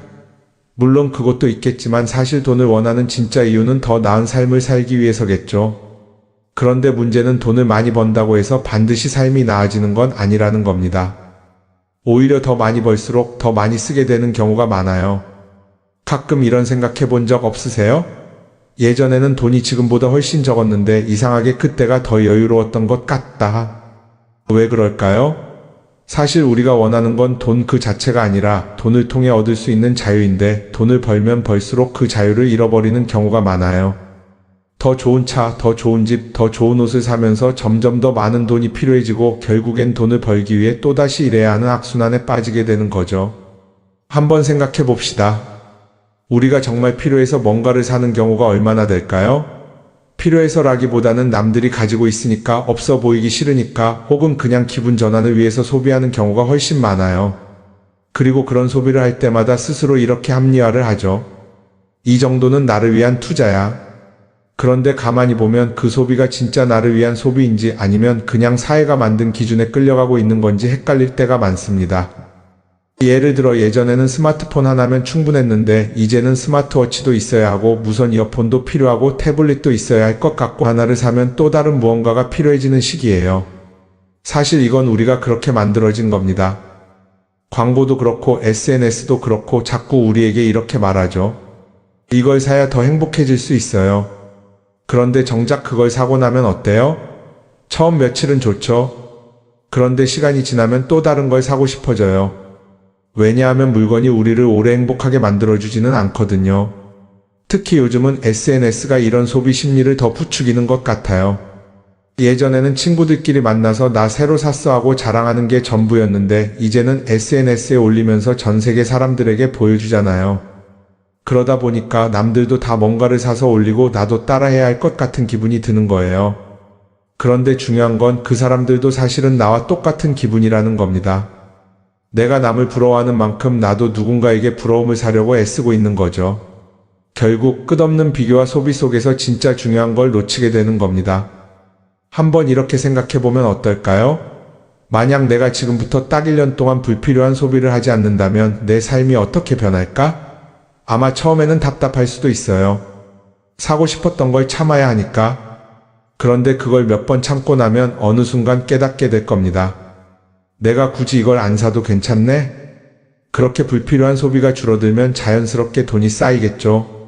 그런데 돈이 쌓이는 것보다 더 중요한 게 있어요.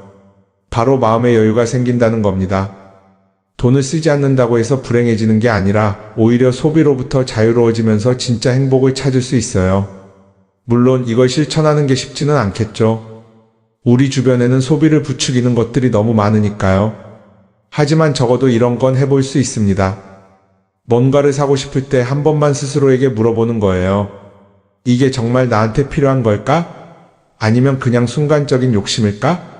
만약 그 질문을 던졌을 때 5초 안에 당연히 필요하지 라는 답이 나오지 않는다면 사실 그건 없어도 되는 물건일 가능성이 큽니다. 정말 필요한 건 고민할 필요도 없이 바로 떠오르거든요. 그러니까 이제는 한 번쯤 생각해 봐야 할 것 같아요. 나는 지금 내가 원하는 삶을 살고 있는 걸까? 아니면 남들이 만든 기준에 맞추기 위해 내 시간을 팔고 있는 걸까? 소비를 줄인다는 건 단순히 돈을 아끼는 게 아닙니다. 그건 결국 내 삶의 선택권을 되찾는 일이거든요. 돈을 많이 버는 것도 중요하지만 더 중요한 건 그 돈을 어떻게 쓰느냐입니다. 그리고 때로는 아무것도 사지 않는 게 최고의 선택일 수도 있어요. 우리는 요즘 SNS 없이 사는 게 거의 불가능한 시대에 살고 있죠. 아침에 눈 뜨자마자 휴대폰을 확인하고 출근길에도 SNS를 보고 잠들기 전까지도 계속 들여다봅니다. 그러면서 남들이 어떻게 사는지 보고 나도 모르게 비교하게 되고 때로는 초조해지기도 하죠. SNS에 올라오는 사진들 한번 보세요. 맛집에서 멋진 음식을 먹고 해외여행을 다니고 좋은 옷을 입고 성공한 삶을 사는 사람들. 그런데 가만히 보면 이 사람들이 정말 행복해서 저런 사진을 올리는 걸까요? 아니면 그냥 행복해 보이고 싶은 걸까요? 실제로 SNS에 가장 많이 올라오는 사진이 뭔지 아세요? 남들이 부러워할 만한 순간들입니다. 집에서 편하게 쉬고 있는 모습이나 출근길에 지친 얼굴, 어제 먹다 남은 배달 음식 사진 같은 건 잘 안 올리죠. 대신 멋진 레스토랑, 명품 가방, 고급 호텔 같은 것들이 올라옵니다. 왜 그럴까요? 결국 SNS는 보여주기 위한 공간이기 때문입니다. 여기서 중요한 게 있어요. 우리가 SNS에서 보는 건 그 사람의 삶 전체가 아니라 편집된 일부 장면이라는 겁니다. SNS는 마치 한 편의 다큐멘터리나 영화처럼 잘 꾸며진 장면들만 보여줍니다. 그런데도 우리는 그걸 보면서 아, 저 사람은 나보다 더 행복하구나 하고 착각하죠. 예를 들어 SNS에서 한 친구가 해외여행을 가서 아름다운 풍경을 찍어 올렸다고 해볼게요. 우리는 그걸 보면서 부럽다, 나도 저렇게 살고 싶다라고 생각하겠죠. 그런데 정작 그 친구는 사진을 찍고 나서도 일 때문에 스트레스를 받고 있을 수도 있고 여행 비용을 감당하느라 카드가 걱정을 하고 있을 수도 있습니다. 그 부분은 우리는 알 수가 없죠. 그런데 문제는 이렇게 남들과 비교하는 습관이 쌓이면 결국 내 삶이 초라하게 느껴진다는 겁니다. 원래는 그냥 조용히 살아도 괜찮았는데 SNS를 보고 나면 나만 뒤처지는 것 같고 뭔가를 더 해야 할 것 같고 괜히 불안해지죠. SNS는 기본적으로 사람들의 비교 심리를 자극합니다. 남들이 가진 걸 나도 갖고 싶게 만들고 남들이 하는 걸 나도 해야 할 것 같은 기분이 들게 만들죠. 그러다 보니 필요하지도 않은 걸 사게 되고 무리해서라도 화려한 곳에 가게 되고 남들에게 보여주기 위해 사는 삶을 살게 됩니다. 그럼 어떻게 해야 할까요? 사실 정답은 간단합니다. SNS에서 보이는 것들을 고지고대로 믿지 않는 것입니다. 그리고 더 중요한 건 남과 비교하는 걸 멈추는 것이에요. 어떤 사람이 비싼 차를 타고 다닌다고 해서 그 사람이 꼭 행복한 건 아닙니다. 좋은 차를 타고 다니지만 밤마다 사업 걱정에 잠 못 이루는 사람도 많아요. 반대로 대중교통을 이용하지만 마음 편하게 사는 사람도 있죠. 결국 행복은 보이는 것이 아니라 느끼는 것입니다. SNS를 덜 보면 덜 불행해진다는 연구 결과도 있어요. 하루 종일 남의 삶을 보면서 비교하는 시간을 줄이면 내 삶에 집중할 수 있는 시간이 많아지는 겁니다. SNS를 완전히 끊을 필요는 없지만 최소한 그 안에 있는 것들이 전부 진짜라고 생각하지 않는 태도는 필요합니다. 우리는 누구나 자신만의 속도로 살아가고 있어요. 남들은 남들대로 사는 거고 나는 나대로 살면 됩니다. SNS에서 남들의 화려한 모습을 볼 때마다 한 번쯤 이렇게 생각해 보세요. 이건 그 사람이 보여주고 싶은 삶일 뿐이다. 그러면 조금은 편해질 겁니다. 사람들은 다들 자기 인생을 살아간다고 생각하죠. 그런데 가만 보면 정말 자기 인생을 사는 사람이 얼마나 될까요? 많은 사람들이 사실은 남이 만들어 놓은 기준에 맞춰서 살고 있어요. 좋은 대학, 좋은 직장, 좋은 차, 좋은 집. 다들 이런 걸 목표로 삼지만 정작 내가 원하는 삶이 뭔지 깊이 생각해 본 적이 없는 경우가 많아요. 이건 어릴 때부터 교육받아온 방식과도 관련이 있어요. 우리는 어릴 때부터 이렇게 살아야 한다는 틀 안에서 자라죠. 공부 열심히 해서 좋은 성적을 받아야 하고 좋은 직장을 가져야 하고 결혼도 적당한 때에 해야 하고 마치 인생이 정해진 수순이라도 있는 것처럼요. 그러다 보니 나 스스로 정말 원하는 걸 고민하기보다는 그냥 남들이 정해놓은 목표를 따라가게 돼요. 그런데 이렇게 남의 기준에 맞춰서 살다 보면 어느 순간 공허함을 느끼게 됩니다. 이게 정말 내가 원했던 삶인가? 하는 의문이 들 때가 오죠.